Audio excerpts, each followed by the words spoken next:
There we go.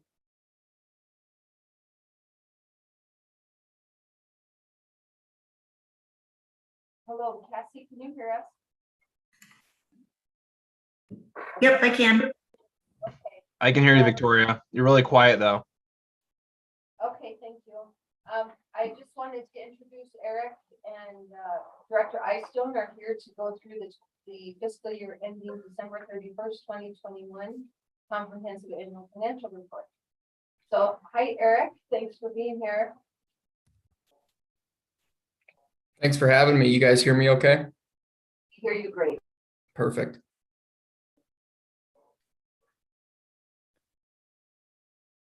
Is this like an Eric go, you're up, ready, let's move it?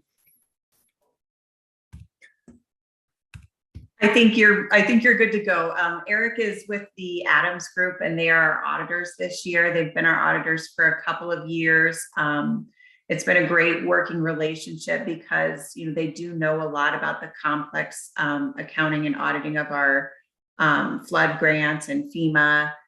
So it's really helpful to have them on board, as well as Carl, who helps out the town a little bit with, you know, our preparing our financial statements and doing some year-end processes. So Eric, go ahead if you want to talk about your process and a little bit about the audit and answer any questions that the board might have.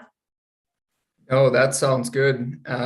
First and foremost, thanks to Cassandra, Victoria, and Carl, who I don't think's joining us today, but the three of them make our life very, very simple is probably the wrong word, but in terms of audits, it's really a tremendous help.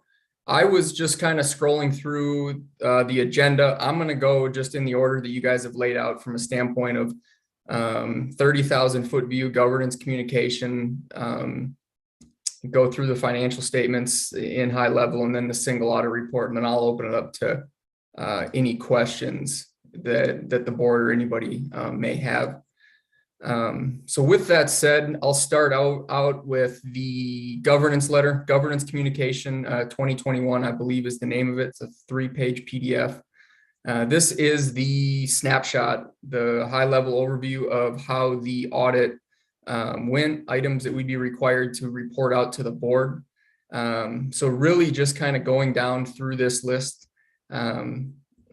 Everybody probably thinks, not everybody, but accounting is not black and white. There's a lot of gray. I live in a world of materiality. With that said, there are estimates within your financial statements. And I think for the town of Lyons, some of those estimates are pretty significant. For example, the FEMA activity, just all of the activity that the town has in terms of expenditures and reimbursements. Over the course of the last 3 or 4 years, I think we've started to kind of, you know, we get pretty dang close from a standpoint of the actual numbers, but we call it an estimate just because of the unknown of what the state or the federal government may or may not reimburse, because it's such a long process from submission of expenses to actual reimbursement. Something as simple as compensated absence liability, we consider an estimate because it's based on employees' payroll or approved rates of pay as of 12/31/21. That could significantly change in the next 12 months, 24 months when funds are actually spent or paid out for vacation purposes.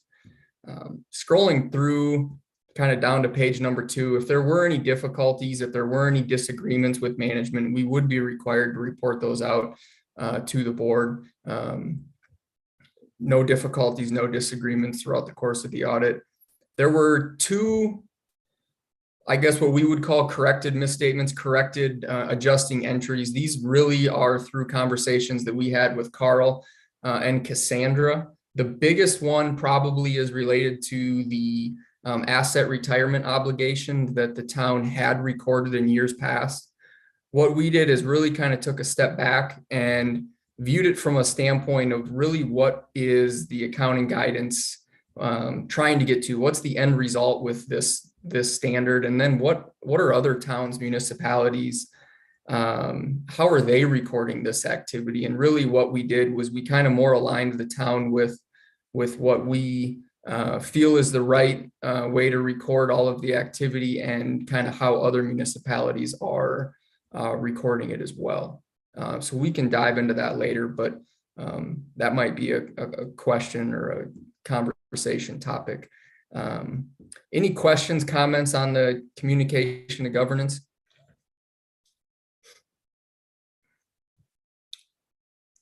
Then with that, I'll jump over to the actual financial statements. So this one would be number 2, 2021 financial statements, final 8/9/2022.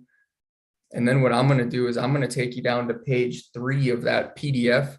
So page 3 of 58. So for fiscal year 2021, year ended December 31st, 2021, unmodified, clean opinion. Again, so a kind of a kudos or a pat on the back to kind of all the work that the town's been doing over the course of the last. Hang tight, Eric. We can't hear you guys if you have questions. I see hands waving around though.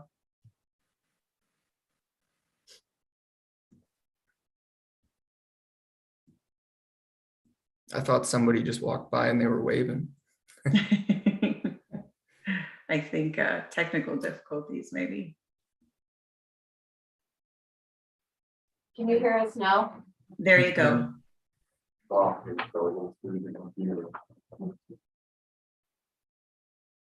Hey, Eric, we were just wondering if you might share your screen.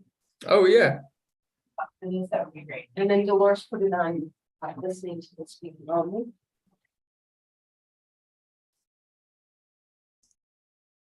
Here, I'll put it over on this one.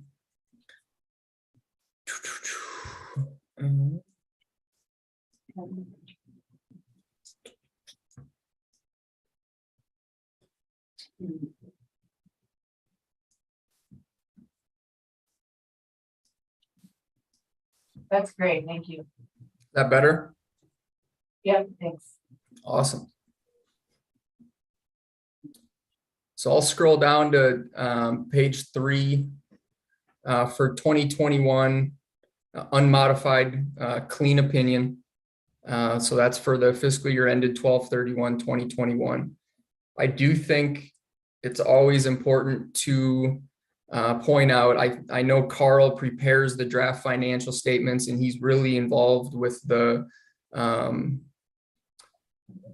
year-end kind of reporting process, getting everything into the right spot. Management at the end of the day is ultimately responsible for the financial statements, the preparation, the presentation. So even though Carl may prepare that or prepare the financial statements, ultimately I know Cassandra and Victoria review it in detail and ultimately assume that responsibility. Our responsibility really is strictly to express an opinion in all material respects. So as I previously said, we set materiality thresholds and we really kind of test to those materiality thresholds in allowing us to kind of reach our conclusion or the end result of an unmodified clean opinion in all material respects. Any questions on the opinion of the financial statements? Again, I wasn't going to go and dive into too much detail. I know you guys probably have, and leave time for any questions. Any questions? I think we're good for now. Awesome. So then the last document is the single audit, which you guys have become very familiar with since 2011. Same thing with the single audit. We express an opinion over compliance with those federal guidelines, and then also report out on the internal control structure. As part of the single audit, we're required to really look at the controls and look at kind of those procedures that you guys have in place that really kind of help to align with the compliance that each particular program requires. And so for purposes of the 2021 single audit, same situation as the financial statements. in our opinion, a unmodified or clean opinion for the major program that was tested for purposes of 2021, which would have been the CDBG disaster recovery program, was the major program that was tested for this fiscal year.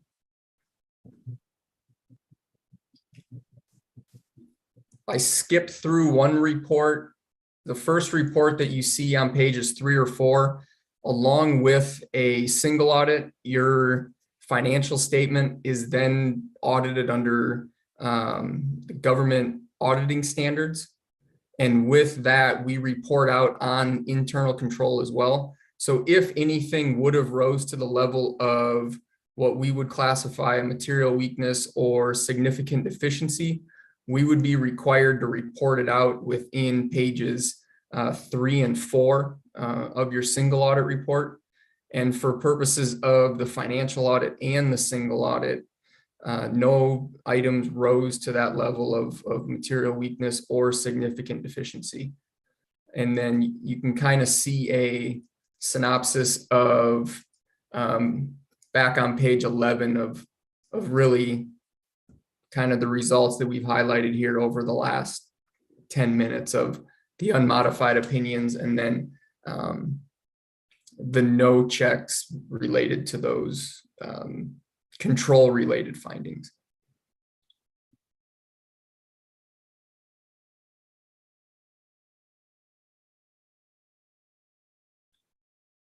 Or can you hear me? I can. Okay, great. Since this is the board's first time to see a financial statement like this, Yeah. would you be able to highlight for them, maybe even just our fund balances? Yeah. As they were in December of 20 versus December of 21, so you guys can see how each of the different funds is doing.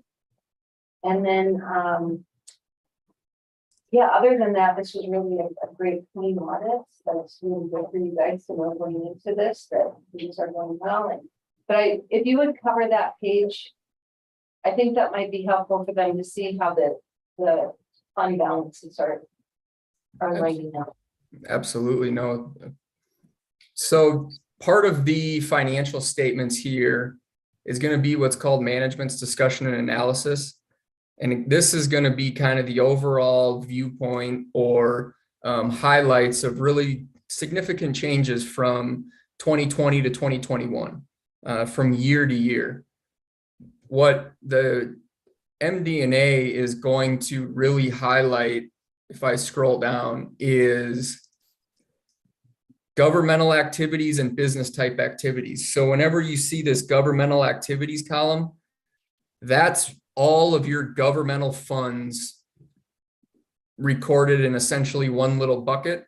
And the business type activities is going to be your water, wastewater, all of those enterprise funds recorded within a single column. And so for purposes of getting down to kind of how you guys budget at the fund level,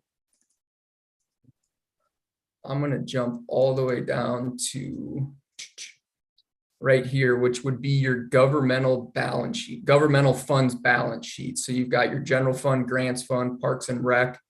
And then the other governmental is really an accumulation of 3, 4, 5 smaller funds. For purposes of fund balance, for 2021, your general fund saw an increase to fund balance of about 341,000 from 12/31/20 down to 12/31/21. Your grants fund had a decrease of fund balance of 810,000. And while I think maybe, at first glance, the thought might be, oh man, it decreased, it went down 800,000. What the town has done a really good job of is segregating and really only recording federal and state grant related activity within this grants fund. And so in the grant world, it's really dollar for dollar. You spend $1, you record $1 of revenue, and it's kind of that matching effect of one in, one out. So what this basically just signifies is somewhere down the line, you've got a bunch of money that is sitting in expenditures, but you haven't received the reimbursement yet, is really what that deficit is related to, or that decrease in the current year. Is that you've got a bunch of money up here, $4.5 million that's sitting in accounts receivable, but then it's down here as a kind of what we call a deferred inflow because it hasn't yet been collected by the town, or it wasn't collected within, 60, 90 days after year end.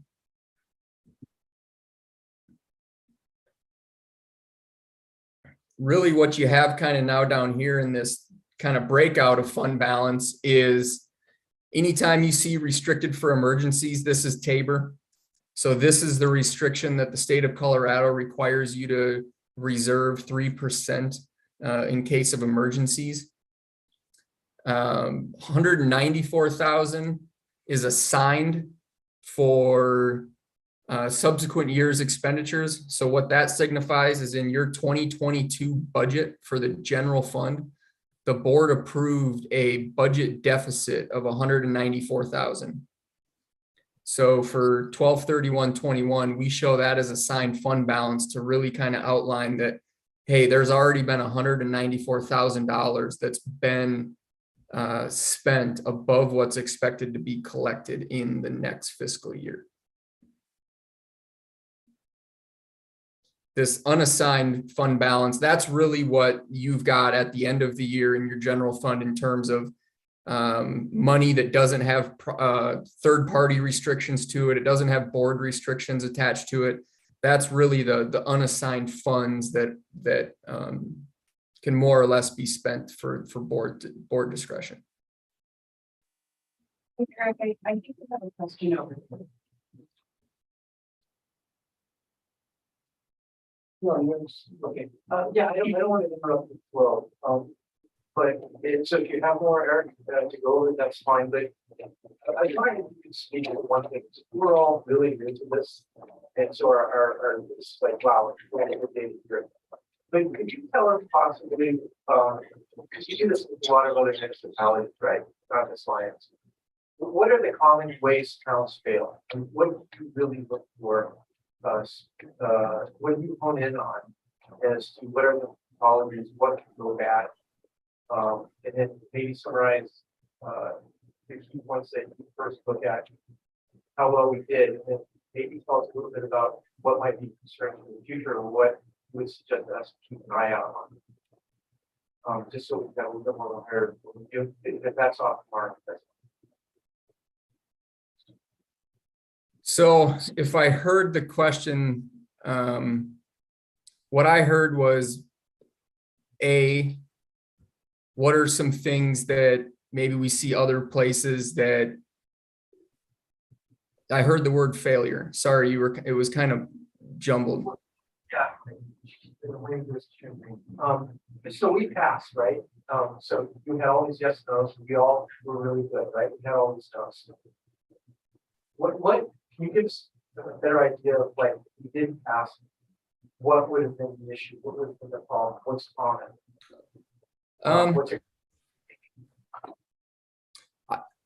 I mean, really, one of the things that I think from our side of the table, when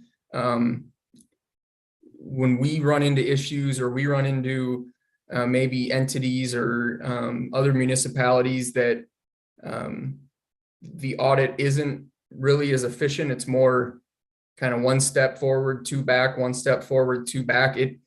It's really centered around the procedures and the controls and the understanding of the transactions or the ins and the outs that are affecting the town every single day. So for example, something as simple as this capital outlay line item that you might see here, we run into situations where at the end of the day, a municipality might have spent $5-6 million in capital outlay, but when you go into their accounting records or into the transactions, they've only really spent $1 million or they've spent $10 million. And there's really a big disconnect between the money that was actually spent, what it was spent for, who approved it, how it got recorded. And when you get into those situations, it really becomes a muddy mess from a standpoint of really trying to make board decisions, budget decisions, financial decisions. And so I think really that the conversation around, what's our procedure from initiation of a transaction to how it gets recorded in the general ledger to how it gets approved by either Cassandra or Victoria or the board, I think is really the probably the meat and potatoes of the well-run machines that we see from municipalities. I don't know if that answers your question or if I'm just kind of speaking at this point. That helps a lot. So I'm trying to point in on it exactly what the intent here is. It's what you said, it's effectively to make sure everything's was well accounted for. And that we followed all the procedures as well. And we gave it a very good review overall, right? So I'll let you go on. No, I mean, I think to your point, I think from, looking at the agenda tonight, the board is going to be approving, payables, unpaid invoice report. In the municipality space, a lot of the big dollars that are spent or big dollars that are coming into the town, the board's seen it, the public's seen it. So it's not a surprise when all of a sudden we see it on the financial statements. I really think again, like where it gets muddy is it's the stuff that really nobody's looked at or nobody's accounted for, or it got recorded in Fund X, but it should have been over here in Fund Z.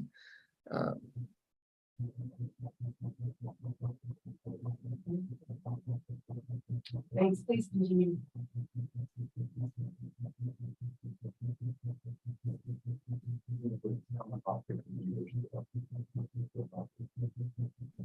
Her computer?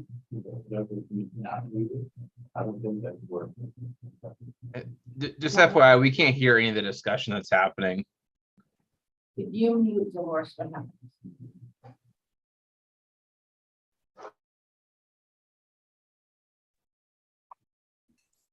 Can you hear us better now? Yes. Yes, That was loud. very much so. Eden? I'm running it. Oh, Speaking of, you can hear me, right, when I'm talking? Because I'm Yes, loud perfectly. back across to the TV. Okay, I'll be. Yeah, we can hear you better than the board, I think. Can you hear me? I can hear you, yes. Mhm. Okay. Sorry about that. So I was just saying, Eric, please continue. Thank you. From a standpoint of, that was the 30,000 foot view on your governmental funds. Really, the other place is your enterprise funds. Your electric fund, water and sanitation and stormwater, they're enterprise funds. They basically function like a business does, charges for services, rates, fees. And so I think really to maybe the board question earlier, where we see maybe municipalities get into a sticky situation with the enterprise funds is not to say increase rates every year, but perform some type of a rate study to kind of understand whether those rates have to be adjusted for future capital projects or just maintenance of the sewer lines or just any of those ongoing costs that over the course of the next 5 to 10 years will significantly increase. And so for purposes of,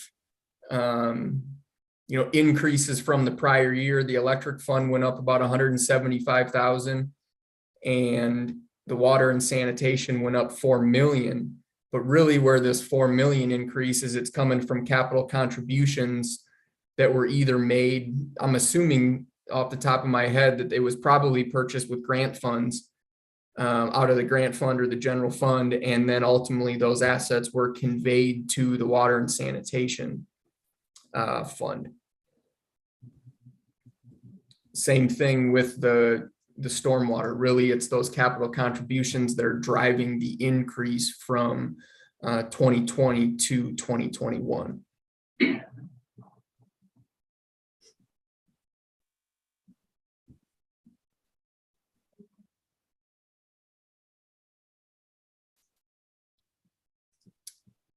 We I have a don't- question. Okay, here. yep, I'm looking at page, can you hear me? I can. Okay, super. I'm looking at, it's page 7. Towards the end in your summary. Note C, summary of significant accounting policies. And you've got the town is not elected to use the 10% de minimis indirect cost rate as allowed under the uniform guidance. Mhm. And I was wondering if you can explain that a little bit more. So when the new uniform guidance came out, what they basically said was indirect costs that are charged to a program. The de minimis rate, or the rate that the uniform guidance just puts out there, is 10%. And so what the town has, because of all of the different funding sources and all of the different grant agreements that are in place, is a lot of those different grant agreements might have an indirect cost rate of 7% or 12% or 14%. So it's really just kind of a blanket statement that you'll see in these instances where there's a set rate by the kind of the uniform guidance, but because the town's agreements might use a different rate, the town uses the agreement rate rather than the set rate. Does that answer your question? Thank you. Thank you. Please continue.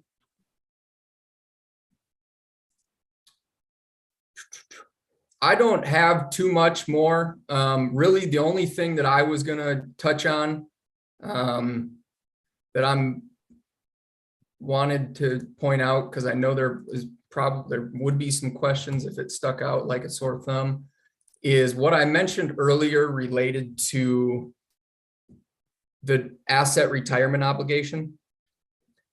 And so I've opened up the 2020 financial statements here on my screen. And in 2020, there was this asset retirement obligation for $353,000. And then down here, there was a liability for $361,000. So, and if I flip to the current year, now all of a sudden those are gone. So what the conversation was that we had with the town was back probably 3-4 years ago, they came out with a pronouncement that basically said, hey, if you've got, and in this instance, it was a wastewater plant. If you have a wastewater plant and there's a notice that comes down, a legal notice, a state notice, a regulation notice that basically says your wastewater plant does not meet regulations and therefore you must spend X number of dollars or shut the plant down, you have to record this asset retirement obligation. And so I've seen it at one other municipality where state came in and the state said, your plant does not meet the regulations, therefore you must either spend money to fix it or shut it down and build a new one. They went the way of shutting down to build a new one. And what this pronouncement says is, hey, it's going to take 6 years to basically shut down, decommission this plant. And what the pronouncement said was, okay, let's record it as a liability and then we'll amortize it over the course of the next 6 years. So if you're still with me over after that, you're following well. What the town did 3 or 4 years ago was, I think the town's interpretation of this pronouncement was, hey, we have a wastewater plant And in 50 years, when this wastewater plant needs to be decommissioned, we're going to have to incur costs to decommission it.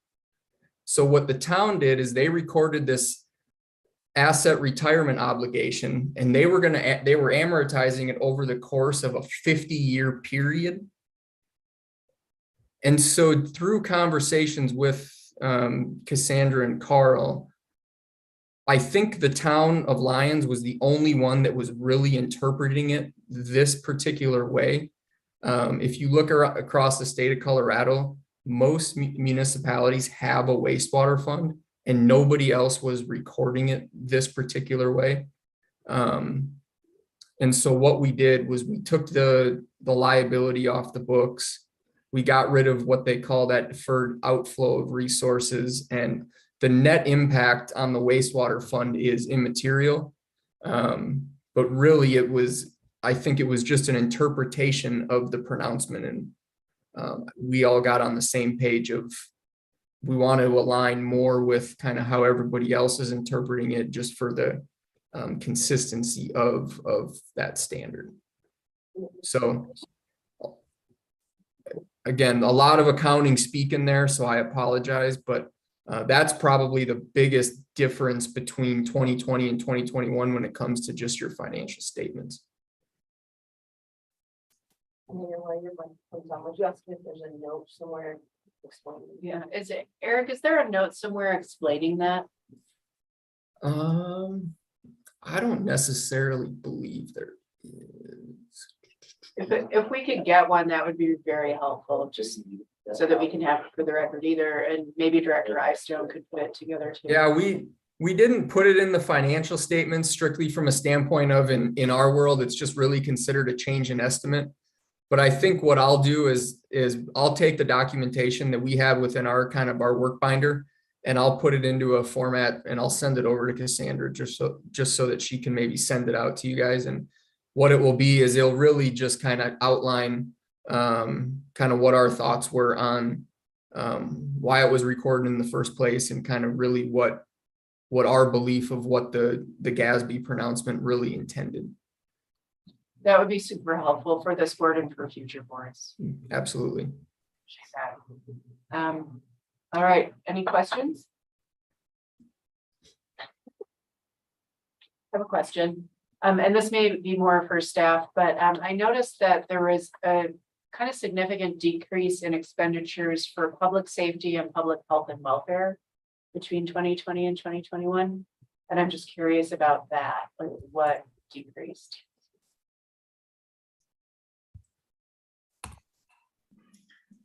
Which page are you looking on, Mayor?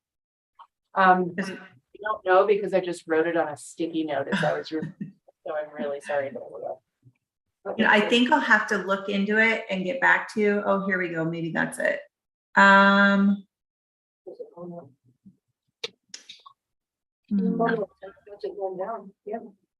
Yeah. Yeah, I'll have to look into the specific details. There's a lot that's rolled up into that. So, and because I am not as familiar with 2020, I'm not positive what that might be. I think I know what it is. We used to Okay. pay for all of the all the law enforcement personnel at the plant. And We then, did. yes. And then when we renegotiated that, they started paying for their own. How much is it? The difference? I think that's a big chunk of it. The others might be that they were so low staffed, we did not have nearly as much extra duty. Okay. And so we weren't paying that extra duty at time to have them here as much, would be my guess. Because if you recall, he was here several times telling the board how understaffed they were. I remember that. So my guess is it's those two items together. But that's a good note. That's a good. Yeah, I was just curious. I'll double check just to see as well.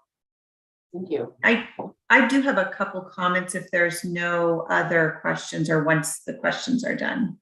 I have one question, or just one discussion. I thought it would be helpful for you as the board to understand the debt obligation, and it looked like in this audit that we were meeting all the debt obligations, right? Last year, that was a concern in the wastewater fund in particular. But now it appears from this one that we are meeting the covenants on the funds for the debt. That's correct, Aaron. We're meeting it one time only because of the summit tap fee revenues that we received. So that was something I had brought up. I think it was maybe during our revenue discussions that I do think we need to look into a rate study. The only reason we met them this year was because of the significant amount of revenue that we received in tap fees from the Summit project. If we do not receive that kind of revenue this year, we will not meet that debt covenant in 2022. Likely would not meet it in 2023 without rate increases. In 2024, we do pay off water debt. So that definitely will, put us in a better position. But again, that's 3 years, down because it's the end of 2024. We haven't met that rate covenant with the Colorado Water and Power Authority for years now. And it's definitely something that we need to take into consideration, because should we need to utilize that funding source again for a large debt funded project, we want to maintain, good statute with them and maintain good graces and, be more proactive instead of reactive and increasing those rates only when a big project comes, but making sure that we're meeting those rate covenants on an annual basis. And that was actually the one thing, Aaron, that I was going to point out. So you must have read my mind. When I was just going to mention that is the Colorado Water and Wastewater Revolving Fund. So the big fund that's out there that we can get loans from. So, right, we don't want to have them not want to give us a loan. Yeah, and they're typically very low interest loans. So they're good people. They partner with DOLA. They're a great resource to have on your side for sure. And a lot of those are, they'll be federal. So in a lot of cases, what that's going to do is it's going to trigger more federal dollars, more federal expenditures. And now that more likely than not would be a single audit program that would pop up and probably get tested as well. Thank you. So when would we discuss a rate increase? Is that part of the budgeting During process? budgeting, we'll talk about budgeting to have a rate study conducted, Okay, and then that could happen over the winter. And but Aaron thinks there might be some other options we'd like to share as well. okay, good. Because if we get that congressional directed spending toward the wastewater plant, that might help us limp over 1 year. Yeah, But because, as Cassie said, in 2024, we're retiring water debt. So, but we can't show a negative in those accounts. So, yeah, we're gonna have to look closer okay, this budget. okay. Those would be some good talks. Yeah. Trustee Williams. What's the last year that we didn't have a clean audit? Eric, I mean, I've been working with the town for, I believe this is my second full year. I can't remember any time that the town hasn't had a clean audit since the Adams Group has been doing it. Cassie, okay. We have had recommendations, but nothing with the city. Yeah, I mean, in my 11 years, I've never seen anything other than an unmodified opinion. To Victoria's point, I mean, we can have 2, 3, 4 material weaknesses and really strong recommendations or items that we noted. But at the end of the day, really all those are saying is, hey, we need to work on a system or some controls to make sure that this doesn't happen again. We can still get to a place of material reasonability based on recording and adjusting entry or getting things where they need to be. Yeah, I'd like to just add, I started off my career at the Department of Energy, and audits were enormously stressful. And their rule was there was no such thing as a clean audit. The auditor always had to find something or he wasn't doing his job. Yeah. So I think for the staff, this is fantastic. This is really great, Cassie and Victoria, getting a clean audit. And And I this, understand the stress that this puts you under. well, and you guys need to know, this is Cassie's first time to be in charge of an audit responsibility wise. Yeah, I'm a budget guru. I'm not a CPA. But, you know, I also want to mention that the fact that the town did not have a finance director for quite a while to come out this well just goes to show, you know, how well of a job that they did when they didn't have a finance director. So props to all the staff as well. I'm glad you brought that up, Director Eystone, because I know that, how many months was it that we didn't have a finance director? 7 or 8 months. And so, I mean, it's really remarkable that staff stepped in with all that stress. We try really hard to make sure that there's 2 or 3 levels of people that have a basic understanding to keep any function going. So if you know, on any given day, someone could be on vacation or COVID or just, you know, we're dealing with whatever. So thankfully, some of us who have been here a while have, you know, just a little bit of a lot of things to get us through. Well, But it's been wonderful having Cassie. Kudos. It's been a huge yeah, burden off the other staff shoulders. great. Well, if there are no other questions or comments, I think we're good with the audit workshop. Yeah. Okay, so thank you so much, Eric. Really appreciate it. Really appreciate your firm's work, and thanks for being here tonight with us. Absolutely. You're welcome to stay for the conversation on golf carts if you're interested, but you certainly don't have to. I appreciate it. Thanks again, and thanks to everybody that helped out throughout this process. Thanks, Eric. Okay, Aaron? So the next, our workshop is going to be a discussion regarding whether or not the board has any interest in pursuing a golf cart registration program. Right now, we do not have one, but we've encountered a few situations where it would have been useful, such as, you know, an abandoned vehicle or trying to identify just, you know, if it's not parked in the right place or whatever. And so we're going to, Zach is on here. Zach is going to take the lead on this.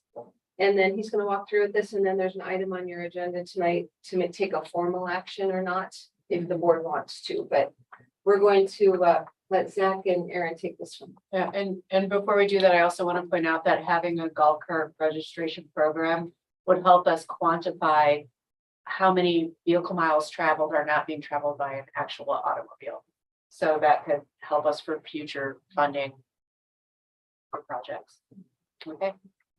Zach, are you going to kick us off? Yes. Hello, Mayor, Board of Trustees, and everyone else over there. Sorry, I'm doing this remotely today, but happy to be on board with all of you here. So we're talking about golf cart registrations. Let's see, my first time ever sharing a screen or not. Let's see if this works.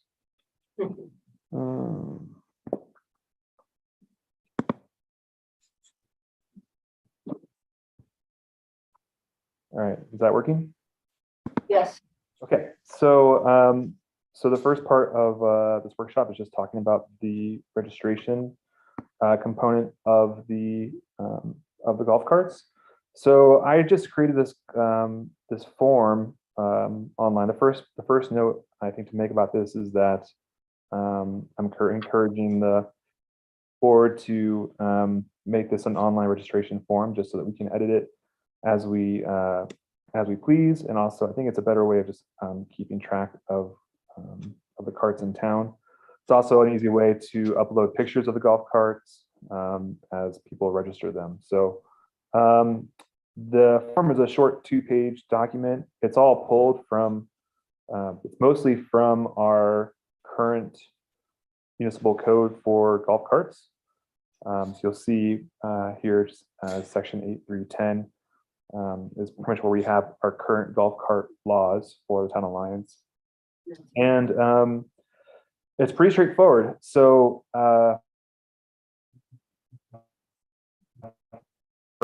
these need to be registered by law.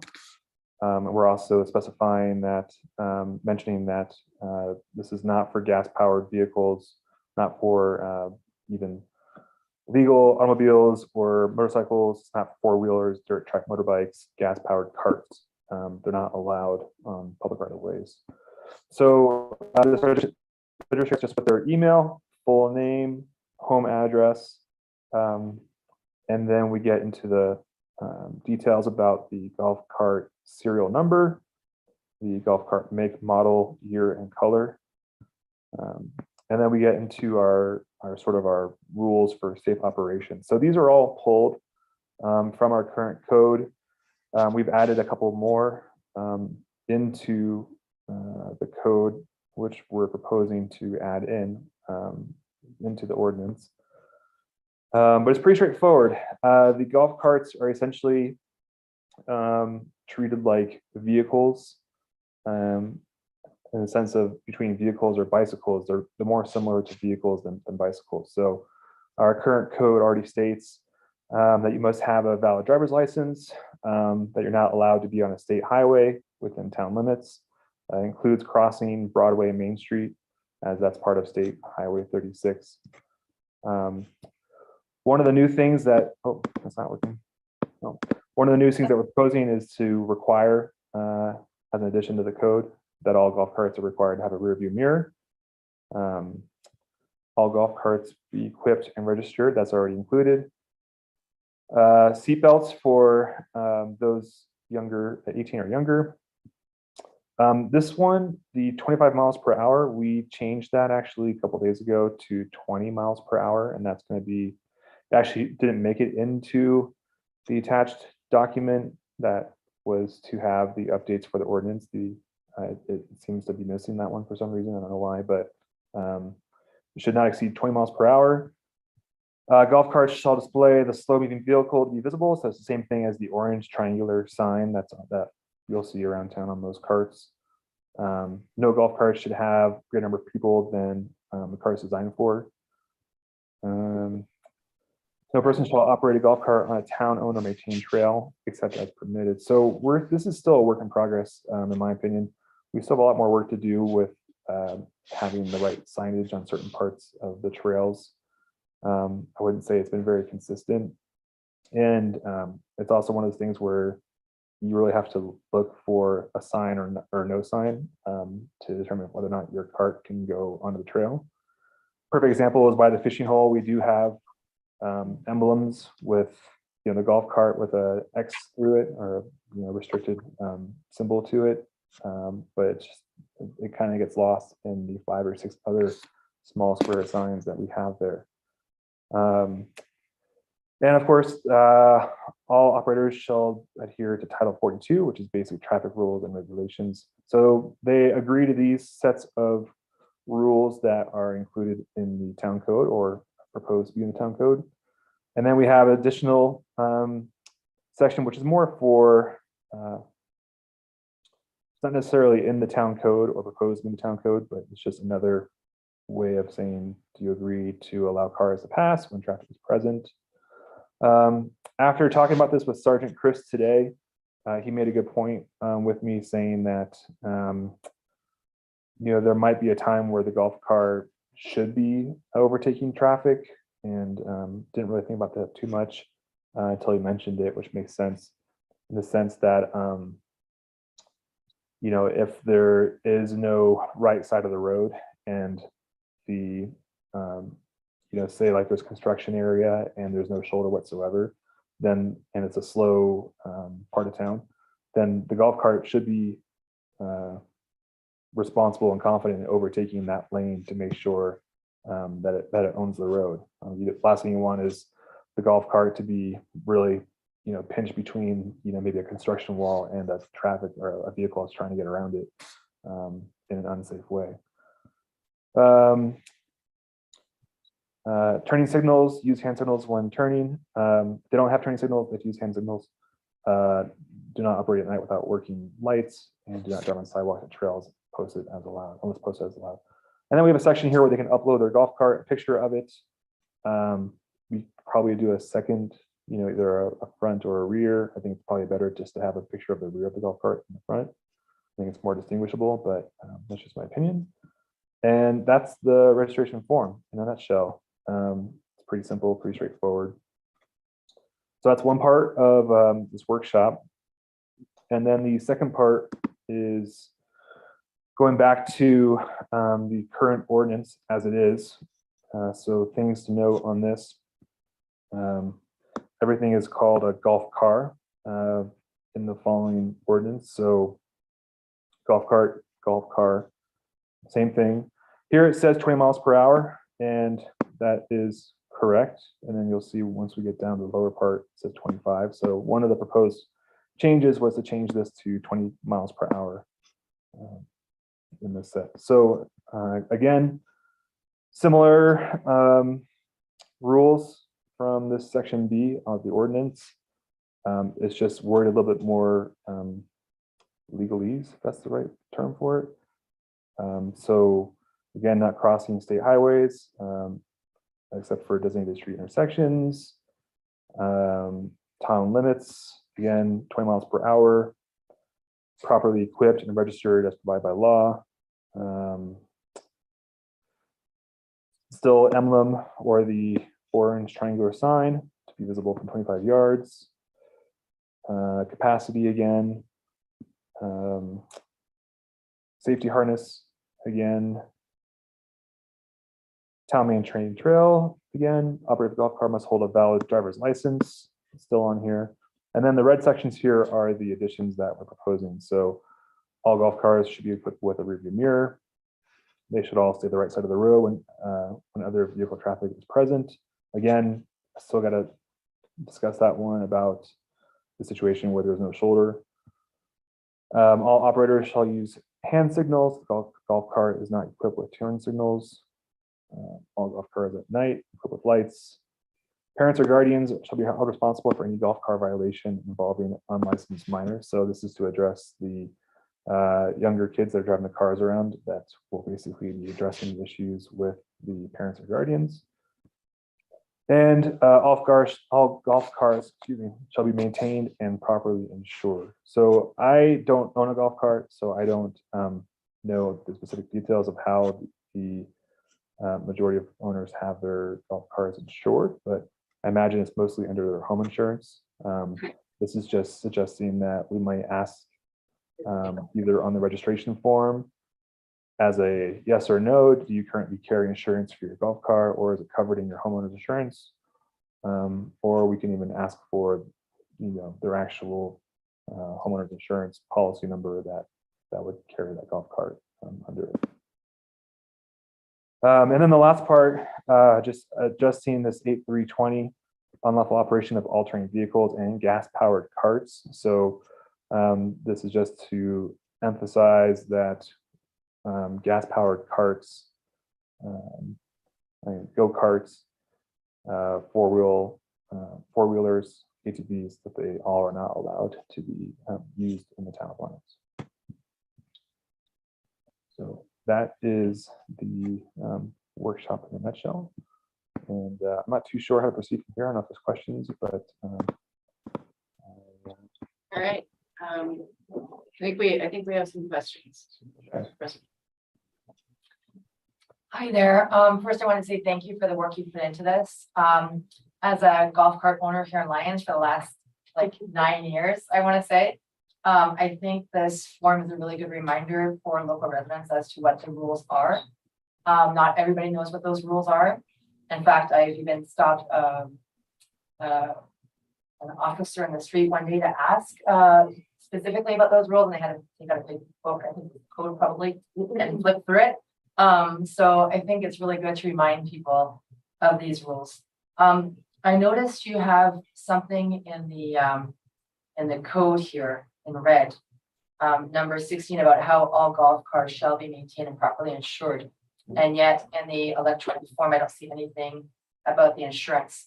We have always insured our golf carts. It's about $100 a year. It's not under our homeowner's insurance policy. It's a separate policy. It's If you go to your local insurance agent here in town, you'll find, I can't remember if it falls under recreational vehicle. It's actually on my golf cart. I can go get it and show you guys what it looks like. But I just pay for it once a year and it's mostly liability. I can't remember what the coverage is. I would have to look that up, but I would think it would be really good to, for example, under the piece about, do you agree to the following safe operational guidelines for your golf cart? Maybe under there, or even a separate question, do you have insurance for liability purposes? I think it's really important to bring that to people's attention. And also for them to, I don't know if there's a way of informing them that it's really quite affordable. And I think that if, ever something happened, then they're covered. I think the question about the picture of your golf cart, you said something about what would be the best perspective. I was wondering about that. If you were looking for a front or back or side, it might be good to specify on that form what angle you were looking for. Sure. The way that the Google Docs form works, and this may or may not be the actual format. And I know that whoever manages the website might have a better idea of how to format this whole form. Right now, I think it's only set to accept like one picture per upload as part of the Google Docs. I could be wrong about that, but my basic understanding of it was that it only took one picture. So that's why I was saying, well, if we're gonna take just one, then let's just take the rear. That's probably more distinguishable than other parts of the golf cart. Like they look more different from the rear than they do from the front. That's more of my personal opinion. So again, this is like part of the discussion of how you'd like to proceed. But we can definitely make changes to the form going forward. I think a side view would allow you to verify that people have the rear view mirror, that they have lights or not, that they have the blinkers or not. I think if you have a side view of the golf cart, you'll be able to see what they have inside.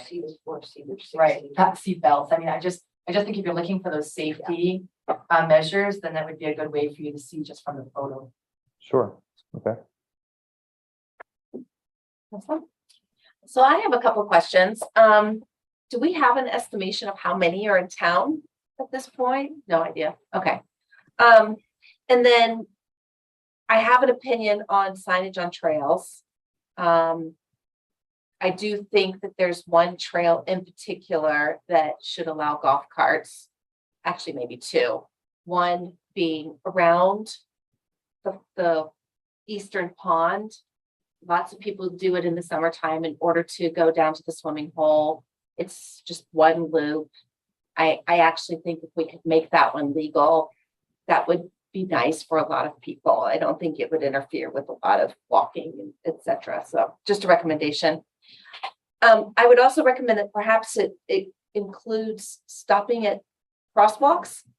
The one that I can think of would be around the school, and then also by the new 2nd Avenue Bridge. There's a crosswalk there that might be important. So maybe a reminder of that. And then what about e-bikes? So I mean, if we're going to do electric something that's not a car, it's a golf cart, do we need to consider e-bikes as well? So just, is this the time to do that now or not?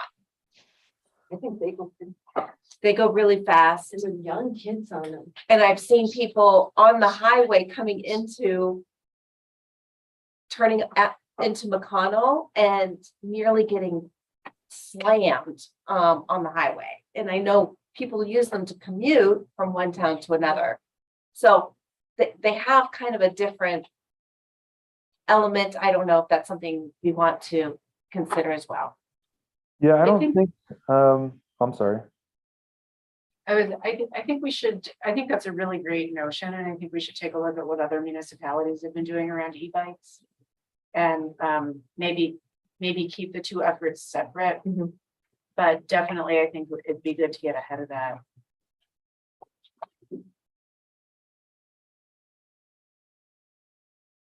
Yeah, I agree. I don't think this is quite the place for the e-bike sort of analysis. They can operate in and out of town.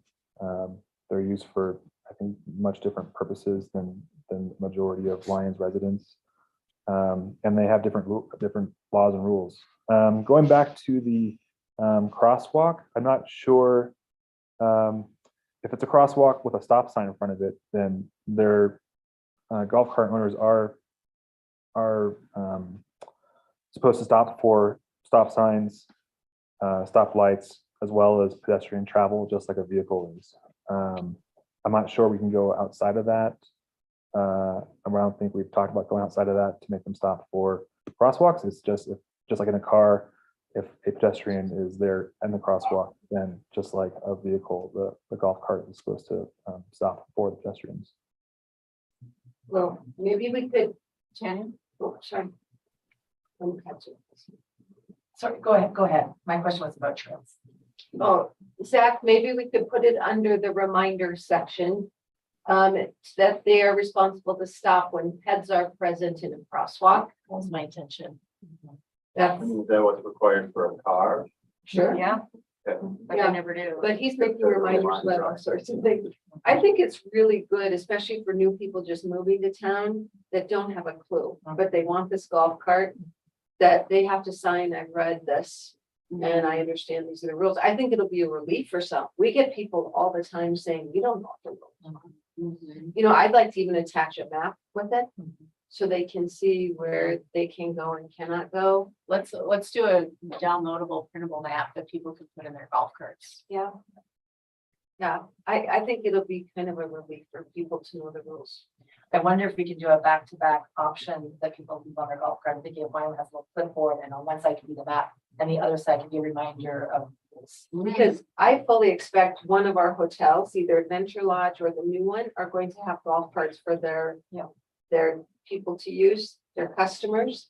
They aren't gonna have a clue. And I can just see it going down Main Street or something, and really being a problem. So, Yeah, we need to come up with something, if they tell us they're gonna do that, that they can get their people to. yeah, something user-friendly would be great. And I just wanted to speak to the trail question, because I think it is really important to redetermine or define what those trails are, because my understanding was the trail following or parallel to Highway 36, you know, was allowed for golf carts. I don't know if that's posted. I don't know if that's clear. But I think it needs to be clearly posted. It says unless posted that you can't. Oh, I see. Okay, but then I see a lot of trails in the parks that are not posted that you can't. We just got those up one foot. Okay. Paula? Yeah, I too agree with Jocelyn. I think the Eastern Pond is a place for an exception, as well as the one that runs along 36. Well, already exists as an exception. Because I noticed that's pretty frustrating to people, and it's actually a little more dangerous for them to leave them parked. Because there's no real place for them to park next to the road, and so I don't like the way they're leaving. So, and I run that every day. Doesn't bother me. I think it's cute, Mayor. Could we suggest, maybe at the pond, the Eastern Pond, that it's a loading zone? Because I can see 6 or 8 cars there. And then people can't walk with their dogs. Some dogs don't do well with golf carts. And maybe it should be a loading, unloading zone for the Eastern Ponds. And we come up with somewhere else that they could park close by for the long run. I think it's open. I would like, maybe we could have that as more of a discussion. Yeah. Because I would be concerned about somebody loading in between 2 cars with a golf cart and then pulling out. And That's they're not just maybe a section for golf cart visible parking or lot. something. Like on the bridge where the cars aren't supposed to park, maybe you Yeah. make that golf cart or something. But I could see in the summer, you could have 10 or 12. And nobody. All lined up, yeah. I don't want to do too much on the trails. I do think we could, again, that'll be separate sort of from what the 2 we have. We're But asking I would, for on the trails though, was with the new 4th Avenue Bridge, pretty sure that was going to allow golf carts to get in and out of the confluence.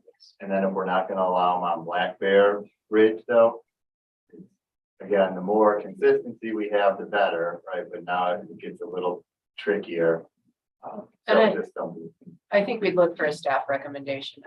About PRC too. And yeah, PRC. Parks and Rec. Oh, Gotcha. And I wonder where, and maybe it's covered under the general rules, but a prohibition against drinking in golf carting. Yeah, I was gonna ask that. I think that's under B. The model traffic. Does that fall under model traffic code, Zach?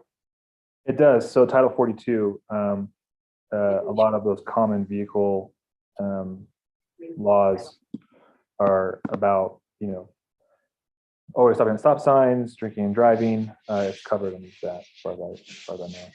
So can you get a DUI in a golf cart? Yeah. I believe so, yeah. You can get a DUI on a bike. Yeah, the DUI. I'd still call it out, just to help people out. Just so they know. That also has- is this- Are we suggesting that there's gonna be a license plate involved? If there's no license plate, so there's no identification that you're gonna get from the town. We That can do a will help sticker. you know who the golf cart belongs to, right? Well, we have like a sticker thing and then, Zach or the sheriff could have an access to that. Okay, so there will be some form of identification on the golf cart once you register it. I was thinking. Good, right. Just the same way you do. You know, like you get for CSU parking. Okay, Like we do with our parking passes. Yeah, Brandon. Yeah, so I also, some of you may know, I also represent Empire, Colorado, and in Empire, Colorado, off-road vehicles are a big thing, and they have many off-road vehicle trails for like four-wheelers and that sort of thing. And so they've kind of implemented a similar program just for those in Empire, a kind of a registration program for those that use town trails. And in there, they use a sticker on the windshield, the personal identification number. So I think, at least from my perspective, that was kind of the idea there, that we would issue a similar type of sticker that would identify who was licensed with which vehicle. Victoria, what problems have you said we started off the conversation saying we've had some incidents. Can you talk a little bit about those, like, Sure. and how will this system help solve those problems? Or Well, at the bottom of it? when sometimes we'll have children driving around and we don't know who to hold accountable for that. Like after in the dark and stuff like that. And so that this would be one way for someone to be able to identify that. We had a situation recently that there was a golf cart left for 3 days and their cell phone was in it. Someone knew they had gone tubing, so they were worried they were under the water. And so after 3 days, they finally called us and said, we're worried about this, but we don't know who it belongs to. That was another example. If we ever have a situation where someone does have an injury to a pet or a bike, it would be nice to know, they would always be able to say they knew the rules. Or whoever got hit, they knew the rules and, at the time we did it, they were insured. See what other situations that we had where, for the most part, I think we do really well, but knowing the number of new people moving in and the possibility of renting to visitors concerns me. I mean, we certainly don't have to, but the other night at the concert, I bet there was probably 12 of them in a row. It was like a little. I think it was 20. Oh, it Yeah, was like, crazy. oh my gosh, look at the variety of colors and it's so fun and it's so neat. But they just kind of are multiplying exponentially. And we really don't know. We have people all the time say, what are the rules? And so I just think it's a way to be responsible as the community who is allowing them to have some form. You guys remember when bikes were registered and that went away. So but this is a little different with it being, it's not electric. Aaron and I both use and own one, and Kim, as staff, we tried to put this together in mind of what we think is reasonable. I think it'd be really interesting if we could gather, maybe it's just voluntary, but gather some data about how many miles are traveled on golf carts every Well, I year. think if we had this program, we could ask them to voluntarily participate. Yeah, that would go a long way. Be great. Do we want to look at the code changes at all? We don't have anything. So later on in the agenda, it's really just getting direction from If you you if you want us want to us to bring it, pursue. but if you want to look at this now and already know changes, we'll have to bring an ordinance to change the code to the next meeting. We can bring it as is, or if there's already things that we might modify, we can have those ready for the first reading. Well, the only thing I have is, shall be maintained, seems a little vague. So I don't know if there's this golf cart maintenance standard, maybe, but if there is. Great. Oh, yeah, since we're talking about all things golf carts, when we do Broadway and other build outs, are we gonna do more and more golf cart specific parking? I think that's certainly something we should be thinking about with every project we do. Although with Broadway, you can't get to it. Because you're not supposed to be on. That's what's doing it. But every multi-purpose path that we build that is 10 feet or wider can technically have a golf cart. Yeah. If we choose to do that. Right now, we haven't specified yet for the Broadway one, but that is somewhere, that is big, wide enough, it is multi-purpose. And there will be tricky situations. We know already getting in and out of the confluence, you can't officially, getting to There's Apple one. Valley, you can't officially, I mean, it's hard. We don't want to say we just look the other way, but right, some of these things, how are we handling them? Right, changing Broadway is going to make it difficult to get to the same brain market depending on one way But we figured it out. going. And you have to come and cross in this terrible intersection, though it's not particularly great. But so yeah, it's definitely going to be, I think, areas we need to talk about and we address. Yeah, I just wanted to, it's interesting you brought up the width of the trail that is a factor. And I was thinking of that trail between Golden Park and the dog park actually. Because it's a very wide trail that actually goes both directions. And some people, myself included, take their dog to the dog park on the golf cart. And then let them run around. So it'd be good to know if that was golf cart See, to accessible. me, that's a very appropriate area for a Yeah. golf cart. But there's no golf cart parking once you get there, so. I was going to talk about the maintenance of the golf cart. So if we don't want golf carts to kind of being abandoned because, for example, somebody didn't put enough water in the batteries to keep the bins wet, then what I would say is all golf carts shall be maintained in good working order. Great. I think so too. Some of them, I'll speak for mine. When I'm coming down First Avenue, my brakes are, it's like, if you have someone hit by that and it's not in good working order, I think it is the golf cart owner's responsibility. Yeah.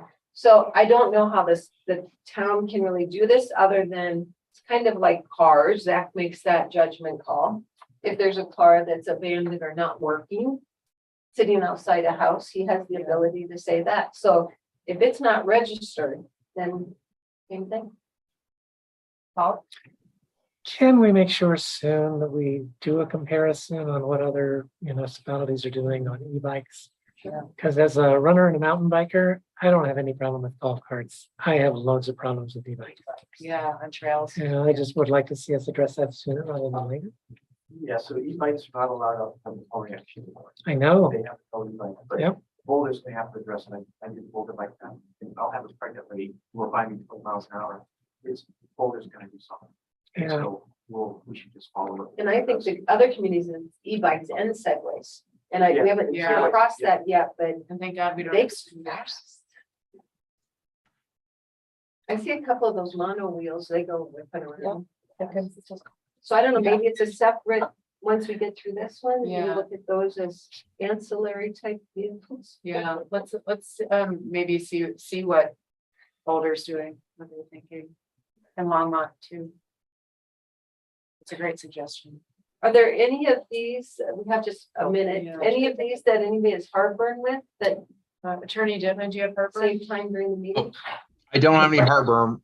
I do have some heartburn about e-bikes, but I was going to go into e-bikes for just a second on kind of my observations as both a mountain biker and a road biker, and just my knowledge of what some municipalities are doing in this space. So one, something to keep in mind too is there are different classes of e-bikes that are capable of different speeds. And so I know some municipalities have, banned certain classes of e-bikes, but not others on multi-use trails. And that basically gets into the level of assist that the motor provides and how fast you can go unassisted on that bike or assisted on that bike.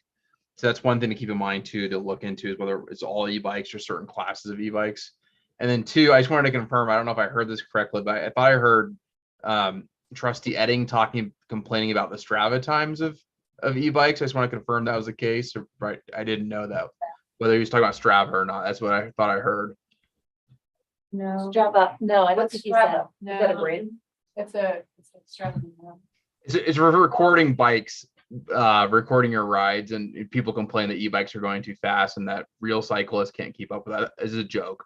But I thought I heard him saying this bikes were going too fast and you can't keep up with them. So Okay. All right, well, is there anything else before we wrap this up and take a break before? All right, well, thank you, Zach, very much. Thank you, Aaron. And then, yeah, we'll come back at a couple of minutes past 7. So we have. all right, thank you. We have to do it during the meeting. Thank you. It's a general business. Oh, item. that's right.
Hi, everyone. Just want you to know that the microphones are off, so us online can't hear anything.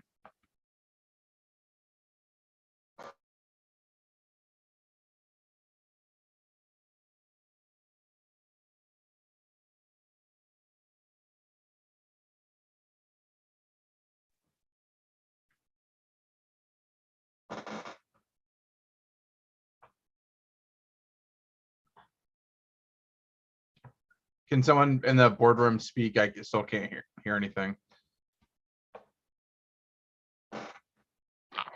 These went off. Try that one up there. Okay, now I hear you. Yeah, There we are. I don't think anyone knew the pledge was happening until. We're good now? Yeah, we're good. Thank you. Great. Thanks for pointing that out. We must acknowledge with respect as non-native people that the land on which we stand, live, and learn is the traditional territory of the Ute, Cheyenne, and Arapaho peoples. We also recognize the 48 contemporary tribal nations that are historically tied to the lands that make up the state of Colorado. Do I have a motion to approve the agenda? So moved. Thank you. Do I have a second? Trustee Edding, second first. Is there anything anybody would like to amend on the agenda? Okay. Call for the vote using the buttons.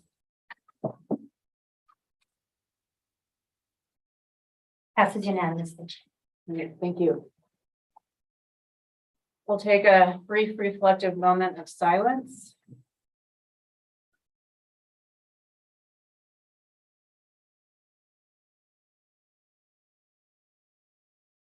Thank you.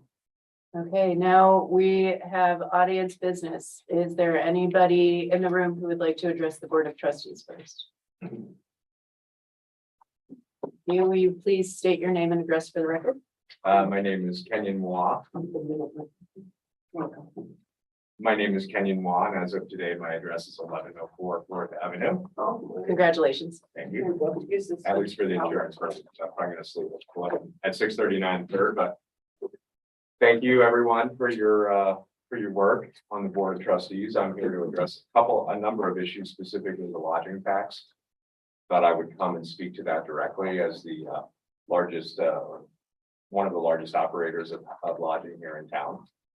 I do realize that the lodging tax is too low at $2, and I've been getting away pretty well with that. I do want to point out that according to the town's own calculations, we're looking at almost 700% increase in my tax burden based on the schema of 5%. I think there's probably a happy medium in there, but I'll leave that to you to debate and discuss. It is a pretty significant increase when all of my other costs are going up, labor costs, materials costs, and so forth. It's just an additional significant burden. I know I don't pay it, but my prices are going up, and this is basically a 5% increase to my prices on top of what we're already seeing in terms of pressure, in terms of things that go into running our operation at Wipasa. One of the things that I read through in all these materials, and I think it's very important, and I think the lodging tax should address, is the impacts to streets, right-of-ways, increased traffic, increased demands on municipal services, and so forth. I do want to point out that as a business, I already pay some of the highest water and sewer rates. Because of our PUD, I also pay some specific taxes and incur additional costs to already pay for the increased demands on the municipal services. So I feel like I'm being taxed twice, or at least being charged twice for that. So again, I think the 5% increase is pretty significant. I think it should be phased in over time. I think that, but at that being said, I do believe that the tax is fair. It should come up from the $2 where it is. I would suggest 3%, then 5%, then 8% myself. But that's my first point, is that I know I need to pay more, but I think it's a pretty significant increase, especially for the highest, some of the highest lodging in town in terms of cost of price of cost. I'm going to pay the largest, or my guests are going to pay the largest penalties there. My second point is timing, and I've spoken to several people about this already. I'm taking reservations approximately 14 months out at this point. So it'd be really difficult for me to be able to go back to somebody who's already booked a wedding for May and say, you owe me $700 more than we agreed to under our agreement.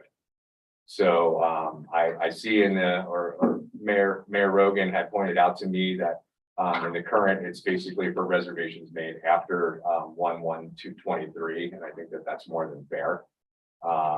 Just to give us some uptime and be able to do that, because we're talking, pretty significant amounts of money that these people are paying over a year contract. You go back to them and say, you owe me more money, is just not feasible and not a great way to do business. So my third point, and some of you will know that this is coming, so I'll just say it right now. If you read the words that were put out in the packet, the reason that we have a lodging tax is to cover the streets, right of ways, increase traffic and increase demand on municipal services. The impact of visitor impacts and fund community projects and capital improvements. To that end, I think it's imperative that the town charge its own campers and its own campsites this tax. And let me tell you why. I've heard the argument many, many times before. Oh, we're already charging it, we'll raise prices. I don't think prices have been raised on the park campsites in 2 years, 3 years. So they're not being collected. I also think that because the way the lodging tax is addressed, where it's meant to fund things that are caused by visitor impact and community projects and capital projects, they're not all park projects.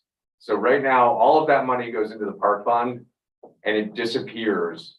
And we don't have any visibility into what the lodging impact or the amount of lodging tax that could be raised. So I think that it's really important that if we're going to charge this to commercial businesses, we charge it to our own. The board ultimately gets to decide what you do with that money. You can take all the lodging tax that you generate from the board, from the camp, the town parks, and you can just give it back to the parks if you want.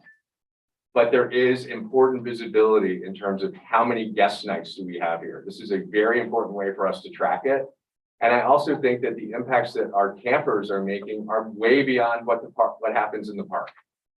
Those visitors actually leave the property a heck of a lot more and have impacts on this town and the town infrastructure than any of my guests. My guests tend to stay on the property. They don't tend to wander out and do a lot of other things in terms of impacting infrastructure, parking issues, those types of things. So I think, I've made this point. Mayor Rogan heard me make this point on multiple occasions. I know we don't have to charge it. I think it's good for business, for visibility, that the town is charging the same tax. I think it's completely hypocritical that we make Craig pay tax for renting campsites in the park, that we don't even charge that tax on ourselves as a town. So I think it's very important for visibility. I think it's very important for budgeting that the town, if we're going to go with any changes to the lodging tax, the town should also charge its campers and its campsites. Thank you. Thank you, Mr. Watts. Nice to see you again. Thank you. Anybody else in the room? Yes. Your name and address for the record, and you'll have 4 minutes. My name is Zach Tucker. My address is 1804 Tyler Avenue in Longmont. I'm here on behalf of Planet Bluegrass mostly. I wanted to start with a special thanks to the town and town staff on behalf of Planet Bluegrass for all the support for a very successful Folks Festival weekend. We had a lot of really happy people here and a magical weekend. So thank you for that. But I'm also here to comment a little bit on the proposed lodging tax changes. I appreciate the efforts that have been made to kind of make this more fairly apply across camping and other lodging offerings in town. I did feel like the flat fee would unfairly encumber camping versus a, say, $200 a night hotel room. So I do support, and we do support the move toward a percentage. However, I want to make sure that this is a percent per site versus a flat fee per site.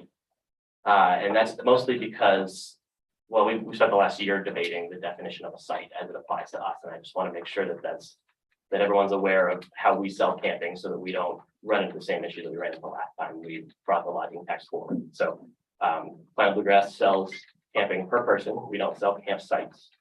So everybody that pays, every single person is allowed to enter a camping area and set up a camp.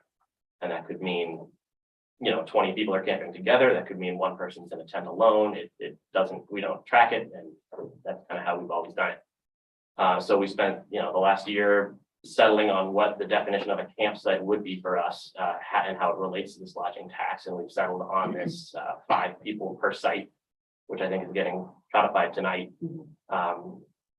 So I want to make sure that this percentage is a percentage per site versus a percentage of total sales. If it's total sales, then it's being applied to every single person. And I think that would go against the goal of making this more fair across hotels and camping, because a hotel room is going to have on average 2 to 4 people in it per night. A living campsite can have up to 6 people a night. So if you were to not base it on the per site concept, then you would be taxing us on every single person that camp versus this site or room concept. And then I also wanted to touch on the timing note that Kenyon pointed out. We also sell all of our camping tickets usually 12 months out. So any kind of changes that occur, we certainly appreciate a recognition of, being able to reach our next sales cycle before they take effect, or slowly increasing as any kind of changes come along. Thank you. Thank you, Mr. Decker. Is there anybody online who wishes to address the board?